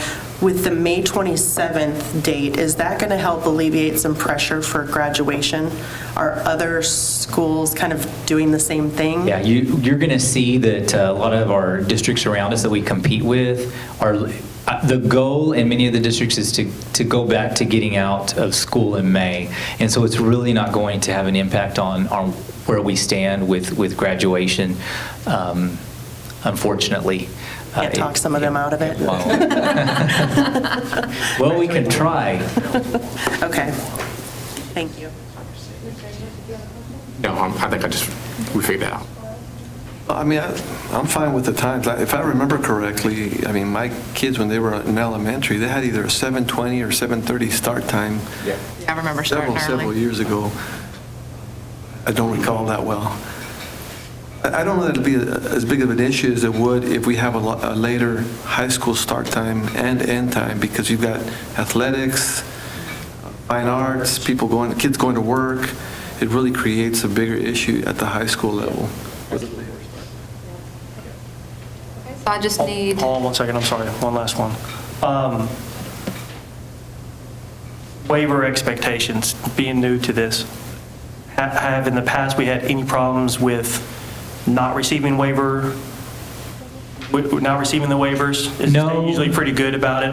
No, we haven't, and I think the great thing now with one of the advantages to going to the minutes and adding the extra time is very, very likely that we're not going to have to use our waiver days because of the additional minutes. So unless we have some extreme weather next year where, like I said, we have 6 or 7 days, we probably will not need to touch those, but we've got those as a safety net. No, and I like that. I do like having that many days as extra. I do like that idea. I was just concerned about if we've had any problems with the state in the past receiving those waivers. No, in fact, We've not had problems at all with any of the waivers. They're pretty much automatic once they're in the system.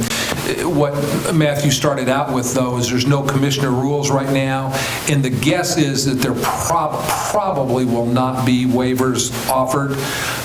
You had asked the question about the PLC time. If, in fact, they offered waivers for staff development, which I don't think they will, if they did, there would be examples that we could bring back into the calendar even for more time for our PLCs. But until the commissioner makes a ruling, we won't know. And most people are going to have their calendars developed, and my guess is that there won't be waivers.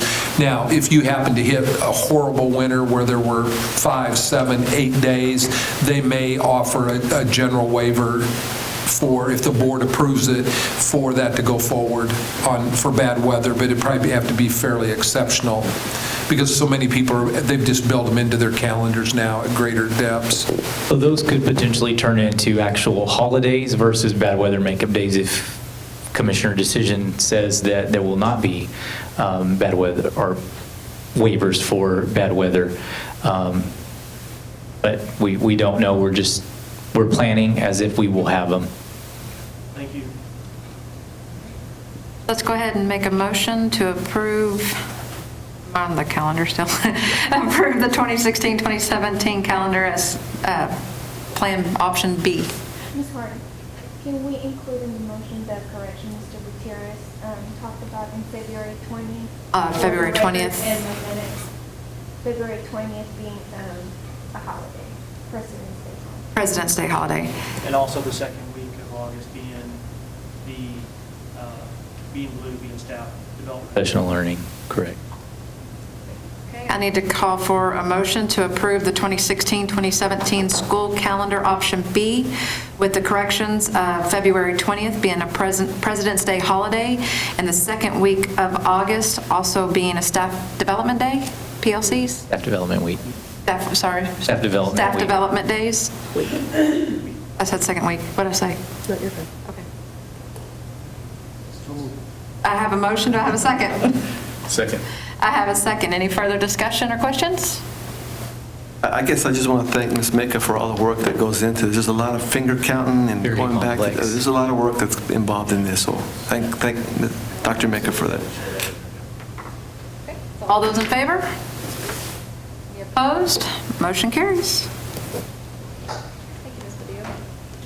Mr. Roberts and Ms. Helms will discuss and approve, hopefully, EIF local.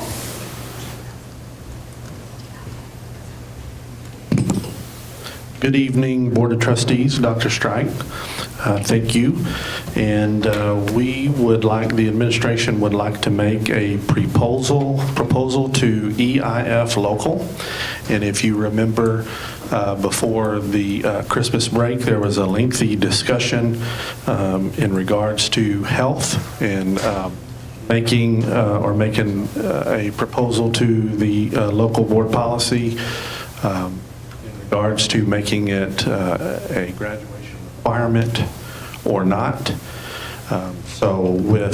Based on feedback and input from the Board of Trustees, also lengthy meetings and discussions amongst our leadership team, and also a recommendation by our district's SHAC committee, we want to make a proposal to EIF local, making health a graduation requirement, which would be a half credit, a 0.5 credit.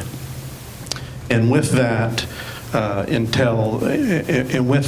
focusing on master schedule, you have to look at creating what we refer to as trailer courses, which are kind of on the back end of that. So what would a student take, when they have a health class that is half a semester, what would be those other opportunities that they could take that second semester?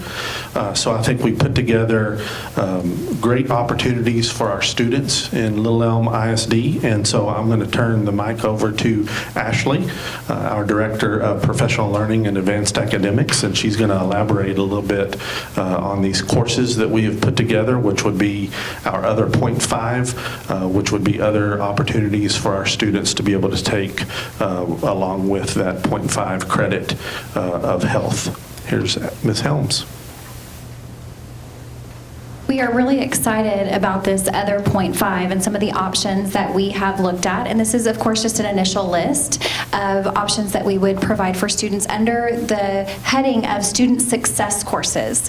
And so this other 0.5, instead of limiting that to a small number of courses, such as like in the past, I think that it was health and speech, we would open that up to where students could choose a variety of courses that would boost their academic achievement. So some of the courses that we've looked at, there's actually a dual credit component that we're looking at that would be an appropriate dual credit class for freshmen, and it is called Learning Framework. It is offered through NCTC, but it can be offered as a embedded instructor. So our teachers who have their master's in education could actually teach this class as an embedded course, and students would receive Education 1300 credit at NCTC. So that is a dual credit course that is appropriate for freshmen, and other districts in the area who have a Collegiate Academy partnership with NCTC offer that course for freshman students.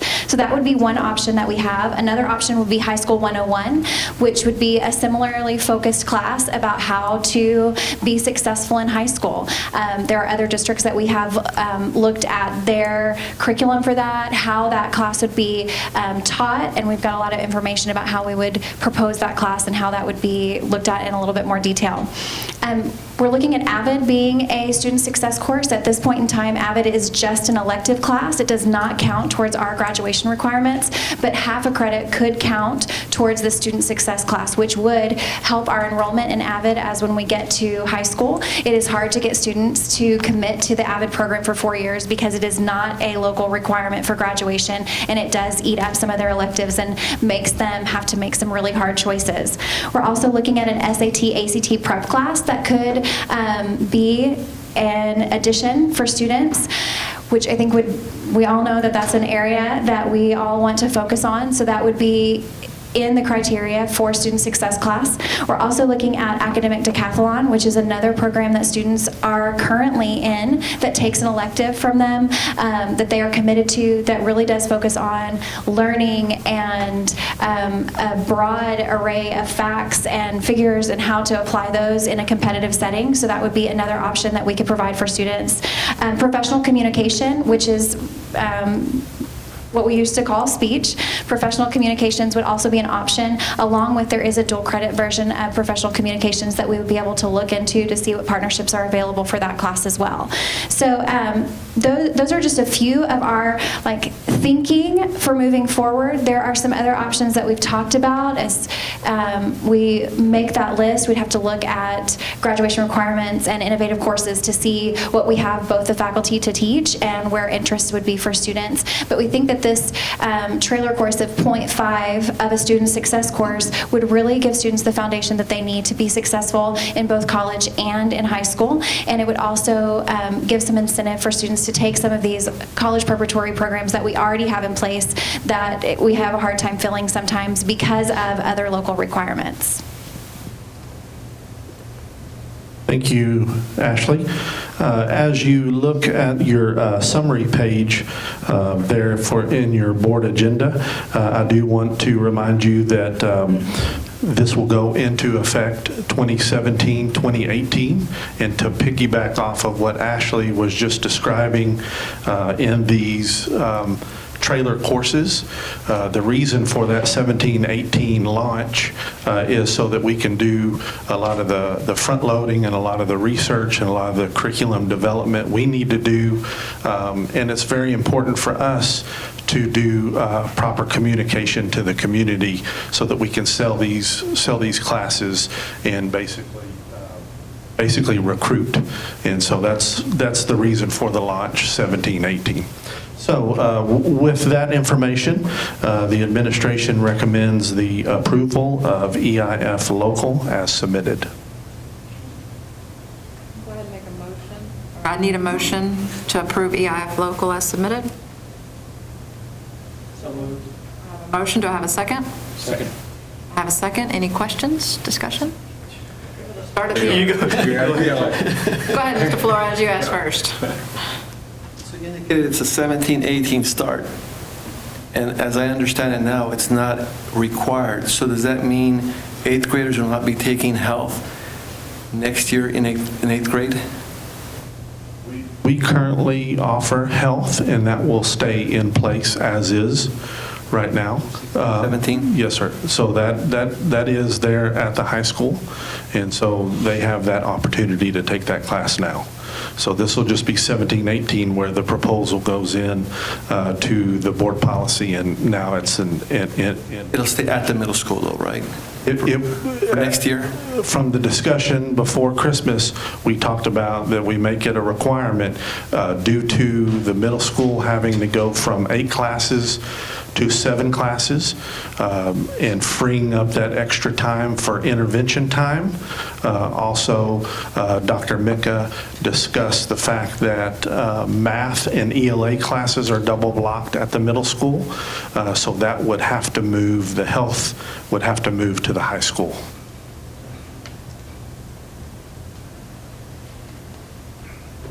You may have answered my question a little bit, because the one question I did have is, will we still maybe have some flexibility to offer it for 8th graders counting towards high school credit if they wanted to take it early? Maybe certain students that have the ability, maybe they're not in band or fine arts or athletics, that would like to take that course earlier rather than wait till high school. Is that still an option and an opportunity? But it sounds like maybe no, because if we're going from 7 to 8 or 8 to 7 classes, I think I may have answered. They'd still have an online option. Well, they still have an online option to do it? Okay, so that will be available. And potentially, Mr. Gutierrez, summer school? Yes, sir. Summer school or online? So the opportunity is not going to go away, but all of the kids, so this isn't going to go until 17, 18, because all of the kids next year are coming in with that credit, except for maybe 30. There's just a handful of kids that haven't met it anyway, so most children have already met the requirement. Just under 30. And then those other kids move into 8th, those kids will pick it up 17, 18 moving into 9th grade. It's, would you say 30? Right at 30. Yeah, just a handful of children that have not had the health credit already. It's right at 30, and those online opportunities will stay there as well as summer school.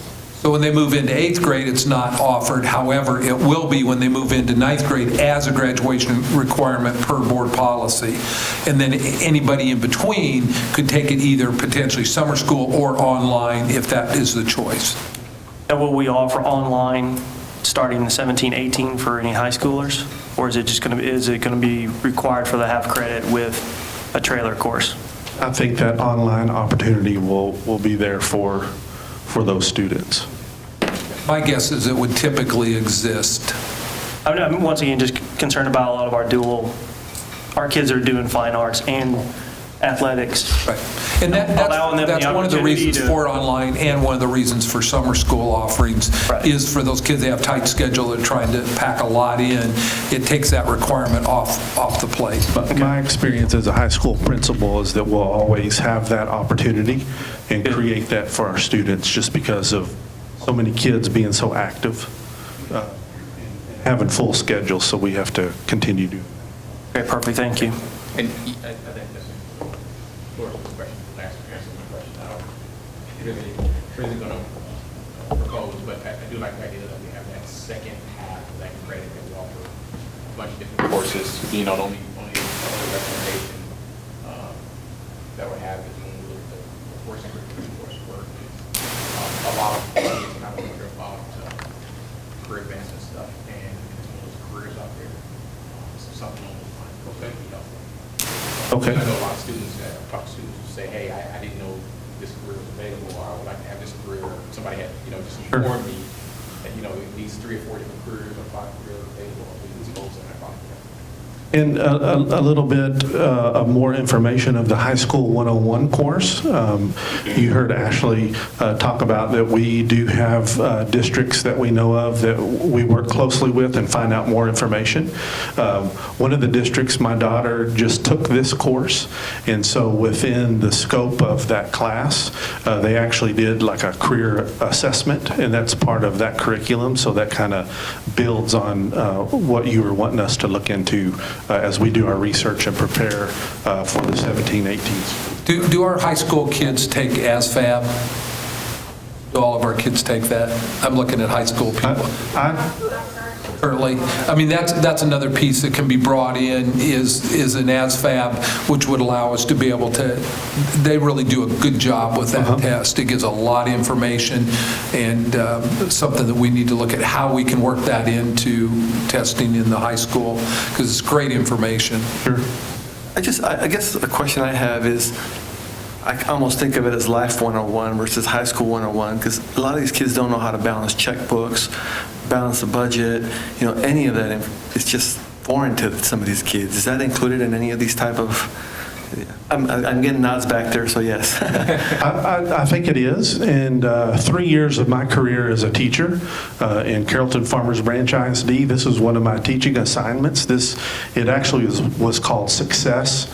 That was an acronym, and I can't remember what it stands for now, but it essentially was High School 101, and that was a piece of that class that I shared and taught those students, was what you were talking about, just kind of life 101, decision-making, goal setting, checkbook. So it's a very valuable class. And when you start diving into the research and you're looking at transition with students going from middle school into a high school arena, it's very important that they gain that information and things that they have available to them in that particular class. And the research shows that that builds a strong foundation so that they'll continue and finish with us. So I think we can definitely look into that as we look at creating that curriculum and working and gaining insight from other districts to make sure that's in there. Call it homeroom. Yeah, homeroom. They call it homeroom. That's going back to the bar. Yeah. That was a long time ago. I still see homeroom every now and then. We call it homeroom 101. I got on the Peters with checkbooks. Yeah. Thank you very much. You're welcome. Okay, so we had a motion and a second, so all those in favor? Any opposed? Motion carries. Roberts, Ms. Helms? Thank you. All right, Mr. Anderson, let's discuss and approve the financial report. Good evening, Board. You received the financials in your board packet with the November financials and the January budget amendment. If you remember last month, and we approved the post-TRE budget.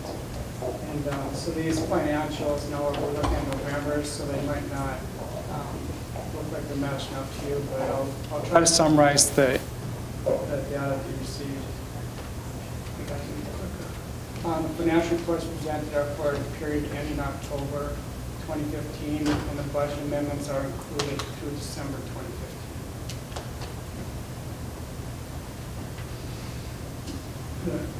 That's January, isn't it? 2016 budget amendments. I'm sorry.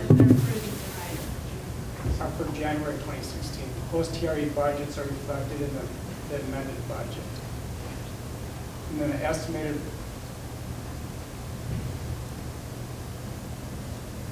Wrong one. This was last month, sorry about that.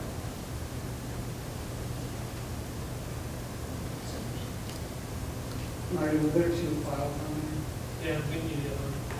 Sorry. You're hoping. I hope it was. I thought I deleted it, actually. All right, there we go. There we go. Yay. Okay, these financials are the November 25th. 2015, and the budget amendments go through January 2016. And amendments presented are adjustments at the function level and do not impact fund balance. And the LAISD has realized 27%, and here I'm just summarizing what you have a lot of numbers.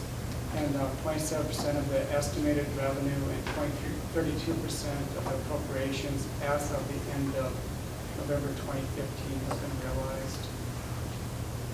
And this here is, I think you're familiar with this worksheet, and it shows the initial budget, prior year-to-date adjustments, proposed amendments. And today, we're looking at this, again, this is January 2016, and nets out to zero. You'll see that we're still at 77% of our appropriations are at this campus level. And that's a number that I keep checking.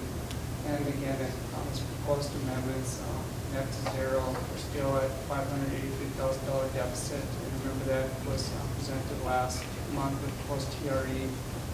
And this is a result of the projects that were started prior to September 1 that have work in progress and haven't been paid yet. And you have a lot of the detail. And then the general fund total revenue, we realized 27% of our budgeted revenue and 22% of our appropriations. And it's just summarizing the financials we have. And our cash flow started with 29.9 million, added about 179,000, so we're at 30.1 million. We invest about 65% of it into the pool of accounts, tax pool and scholar. And these are the capital projects that Rod's working hard on. The high school classroom renovation. This was a historical, I think, back a couple years ago. And we went over a little bit at 16,000. And you saw that last month, so nothing has changed there. The high school trade history lab. They have a balance of $1,000. Summer renovations have $92,000 left. And this is the renovation projects where we appropriated $2 million for Rod to go into this fiscal year. And there's been $644,000 expense for it. But I know that he's planned out more than $600,000 worth. And then the furniture and equipment, there's $752,000 appropriated, $453,000 has been expense or account.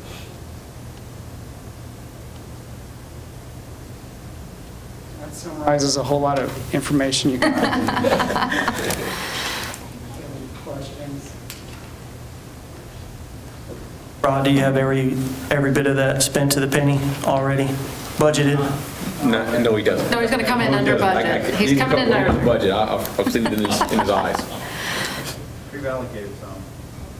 Okay. Let's go ahead and make a motion to approve the financial report as submitted.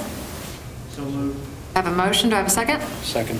I have a second. Any discussion or questions? Don't ask questions. That PowerPoint you have there, Yes. also that probably is full marks.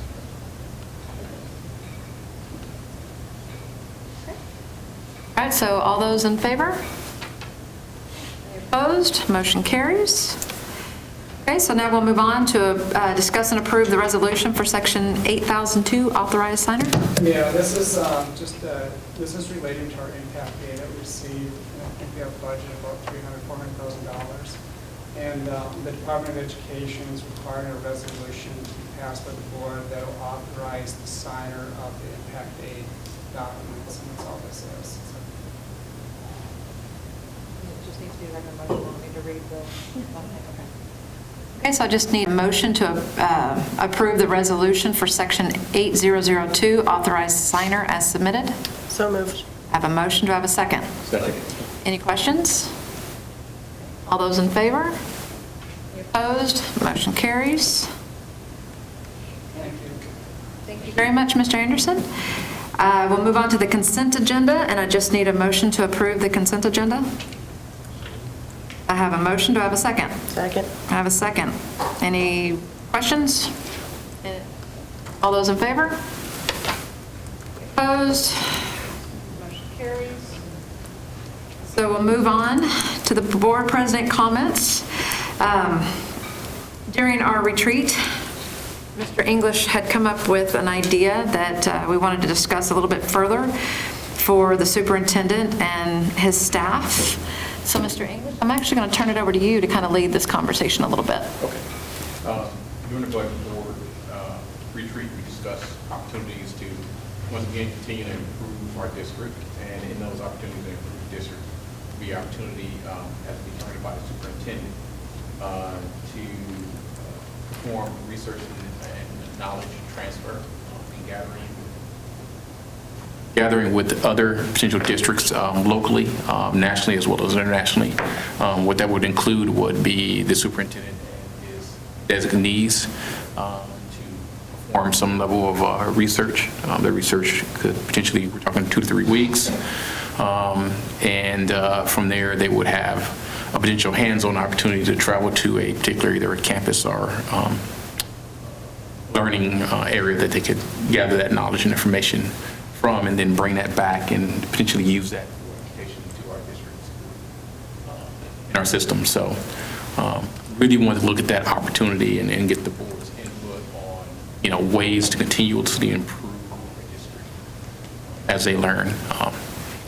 This idea was kind of founded from the idea that I just researched that sharing the knowledge between schools, particularly sometimes in different countries, sometimes locally, sometimes internationally, really gives an opportunity for the leadership team to look at other teaching methodologies, how things are implemented, et cetera.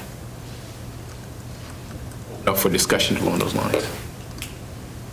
I always thought knowledge sharing and looking at best practices or getting ideas from other schools. It's usually how we... Well, definitely from an international perspective too, dealing with a lot of corporations that they do things differently over Europe, China, and I think there's opportunities to learn from what they're doing over there with their children. Making them at younger and younger, basically high school is basically a trade school. They're going in to determine what they're going to do then. So I think being able to maybe do some partnerships with some schools over there, maybe trade, teachers for semesters or years, I think those would be some valuable opportunities for our kids, especially this being a global environment. I mean, the opportunity for our kids to do things all over the world is greater now than it was even 10, 15 years ago. So we need to continue to do that for our kids. So I guess my question, Mr. English, do we know what's needed for that? Well, I would definitely leave that up to the superintendent to make the determination. The idea behind it would be, we examine areas in our school that which are opportunities for us to continue. And then what would happen from that point is once they identify areas that they may want to look at, is look at potential educational institutes that are doing well in those areas, and potentially working with those research institutes or working with those other schools, and then particularly sending out a group of individuals to go and spend to understand how they're doing things and bring that knowledge back to our district so that we can begin some of the ideas that are being seen in other places. And that's no telling where that knowledge can be gathered from, but I do want to open an opportunity for the superintendent and his leadership team to kind of determine what that looks like. And I would say, we would look at potentially saying an allotment for each year for the superintendent and those individuals on the team that he would see fit for that, and then potentially also reporting back to the board of what they did learn, what areas would that improve to us, how would we implement that into our school systems.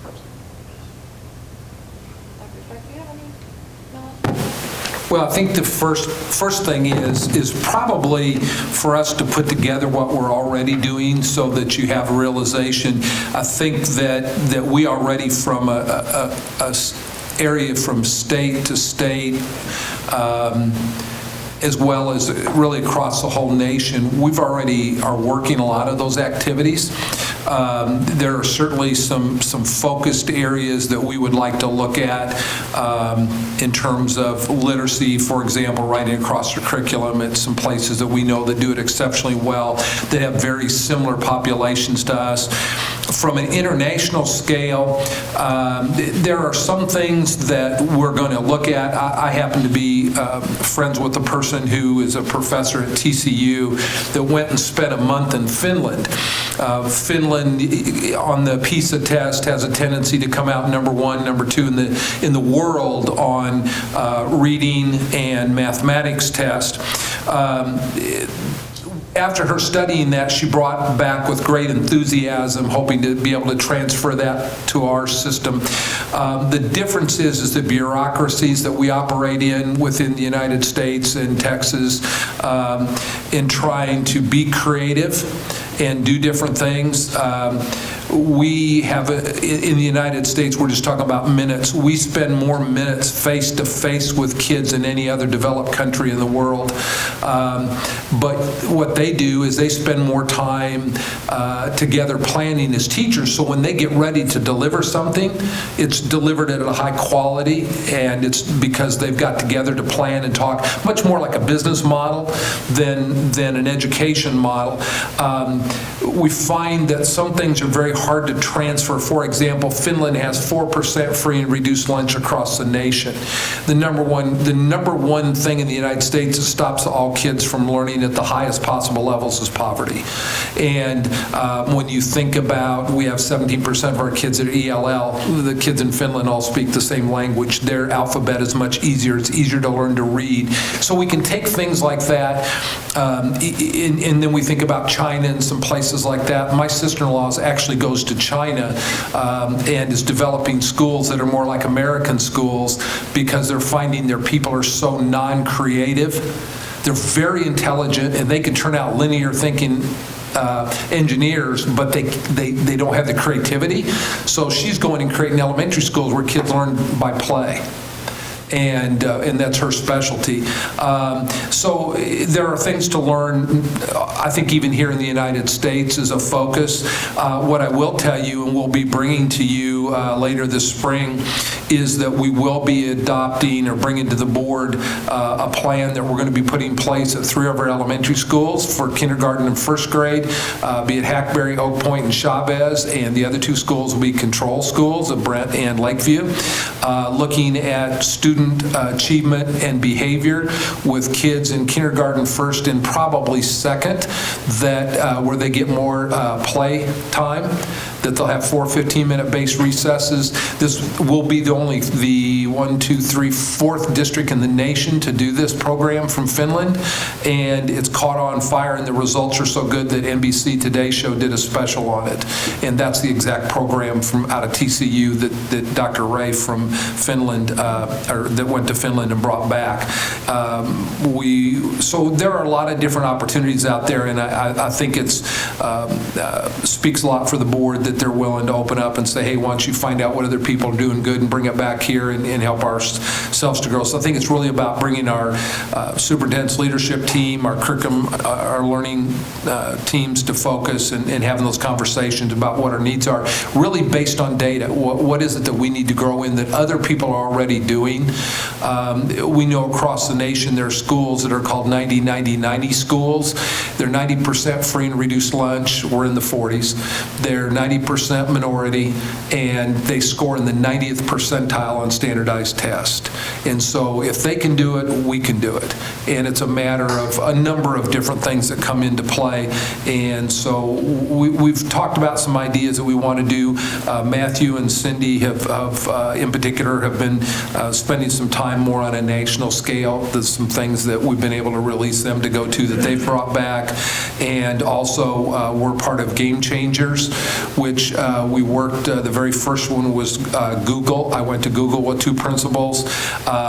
Matthew took 2 principals and went to Southwest Airlines, and out of that growth has come a program called Lobo Cares, and will be a reward celebration achievement type program that he and principals are developing that came out of that work of going to Southwest. And then next month be a trip to Whataburger headquarters in San Antonio with 2 more principals, and I've asked Matthew if he'll take that group also. And so hopefully we'll learn, because we want to learn from business as well as from education, and kind of cross those lines. So really excited that the board has that direction, and we will be, I think, first of all, maybe come and present with the board some of our current activities. This is what we're doing, this is where we've been, and then look at some of the things that where we want to go. The biggest thing I want with it is to make sure that we have goal focus, that we keep blinders on about what we want to do, and that whatever we bring to the district, that we base it on data, and whatever we bring, we commit to and drive it deep into the organization to become part of the system and the culture, so that we don't just, there's what they call Christmas tree school districts, and what Christmas tree school districts are is you look at it like a Christmas tree and it looks all beautiful, but if you get behind the ornaments of a Christmas tree, what do you find? Nothing. And what happens in Christmas tree school districts is everybody raves about everything that they're doing, but many times they don't get results, and you put a lot of stress on your people because you got them doing something different all the time. And we want to be goal-focused, the professional learning communities, and raising the rigor and relevance and learner engagement of our students. So that's kind of our focus, where we want to, and there's little arms that come off of that we can bring back in. So I appreciate the board's stance on that, and we'll get some information back to you in terms of direction that we're already going and where we would like to go. Thank you very much. That sounds great. Yeah, there's always opportunity to learn for others, and that helps improve us in the district. Then let's go ahead and do that. So I guess for my board comments, I just want to say thank you guys. This was been a very fantastic evening, great meeting, fun meeting. Dr. Strike, thank you. This was awesome. And my cape is actually very warm because I'm cold right now, so thank you. Okay, so we'll move on. Mr. Flores? I'm going to try to make Ms. Harding cry before the end of the night. Don't do it again. No, I am very overwhelmed tonight. I'm very grateful for all the thank yous and the gifts. None of us here do it for the money or for the accolades or for any of that, right? It's for the children. I have several family members who are in education, including my wife, and I'm very well aware of some of the challenges that every one of you face. So thank you guys for everything you do. Echo Mr. Flores' comments. Thank you for all your hard work and dedication. You make us look good. A lot of it's, to credit of the staff, all the way down to operations, to the teachers, to everyone involved. Y'all make us look really good up here, so thank you very much. Second, want to do a little shout out to the Little Elm Chamber for those who were able to come today. It was awesome being able to get our teachers recognized once again and in front of a lot of our businesses here in the community and a lot of the community leaders. It was awesome to see them up there and recognized once again. Showed a great video, so thank you to the staff putting that together for us. I think it just highlights once again the partnership between the town and the school district and how well with one making the other succeed, the other one succeeds just as well. And I think that partnership between the two entities has grown tremendously over the last 12 months. And I see this town just continuing to skyrocket and raise up, and a lot of it is due to the staff. So thank you very much. Appreciate all your hard work. I want to echo my colleagues here and probably echo down the line coming to speak. We've come a long way, and a lot of it has to all your hard work, to the leadership that we currently have in place, and the efforts of the board to make sure our students are getting the education that they deserve. And I think everybody really feels really strongly about making sure our students go off into the world and are successful. And everybody is striving to do that one thing, to make sure those kids really have opportunity. There's a lot of times we see where kids, we have our own kids and we think, oh, this is awesome, but there are a lot of kids in our district come from single parents. Some kids don't have parents. And some kids struggle. But with all those kids that struggle, we're all here to help them be successful. And if we focus on that, we can't go wrong. So I want to thank you all, staff, and thank you for all the support you've given us and the participation, and we really appreciate it. Well, again, I'll echo. I feel very appreciated. Thank you all. I'm going to keep mine short because I will cry. But no, to the staff, to everybody in the district, you all are amazing. I see everything that you do day in and day out, and it does amaze me, the level of work, the level of dedication, and we greatly appreciate you, or probably more so than you do us. But I would just like to say thank you again. I can't say it any clearer than everyone else has. I mean, the true backbone of this district is, everyone else on that side of the table, the teachers, the administrators, everybody in the schools, everyone that's doing everything for the students. That's been my biggest surprise just in the few months that I've been on this side, is how many good things there are going on. And with all these thank yous and shows of support, also to me is a great highlight of the teachers. They were trying to help put this together, and the highlight of the students that worked to put that together. It just shows that there are great things going on in this district, and I'm just looking forward to the years to come to see it blossoming. Alrighty. Now we'll move on to Dr. Strike. I think, again, just a couple things have been mentioned. One is the Chamber of Commerce luncheon today in honoring our Teachers of the Year. And I think Jason would concur with this. Our principals did a great job of getting up and sharing. They didn't all sound the same. It wasn't packaged. It was from the heart. And I think that's what makes us a great district, is that we have a lot of people, from our board members all the way down to every single person that works in this organization that has a lot of heart. Our custodians, food service workers, paraprofessionals, or whatever the role, we just have a lot of people that care, and it was neat to watch our teachers get up and be recognized, because it is such a tough job, and all those teachers that got up there, they're representing all the other great teachers in their individual buildings, because it was their peers that voted and said, hey, that's somebody we want to recognize this year. So I thought that made me proud to be able to stand and watch them come up front and share. And then I think the thing that impressed me is I heard people, our campuses, the folks that come and sing or read letters, and all of our staff that's sitting across there and in this room, and those that aren't here, is that when they're saying thank you, it isn't just because it's school board month. That's a formal time that it's done.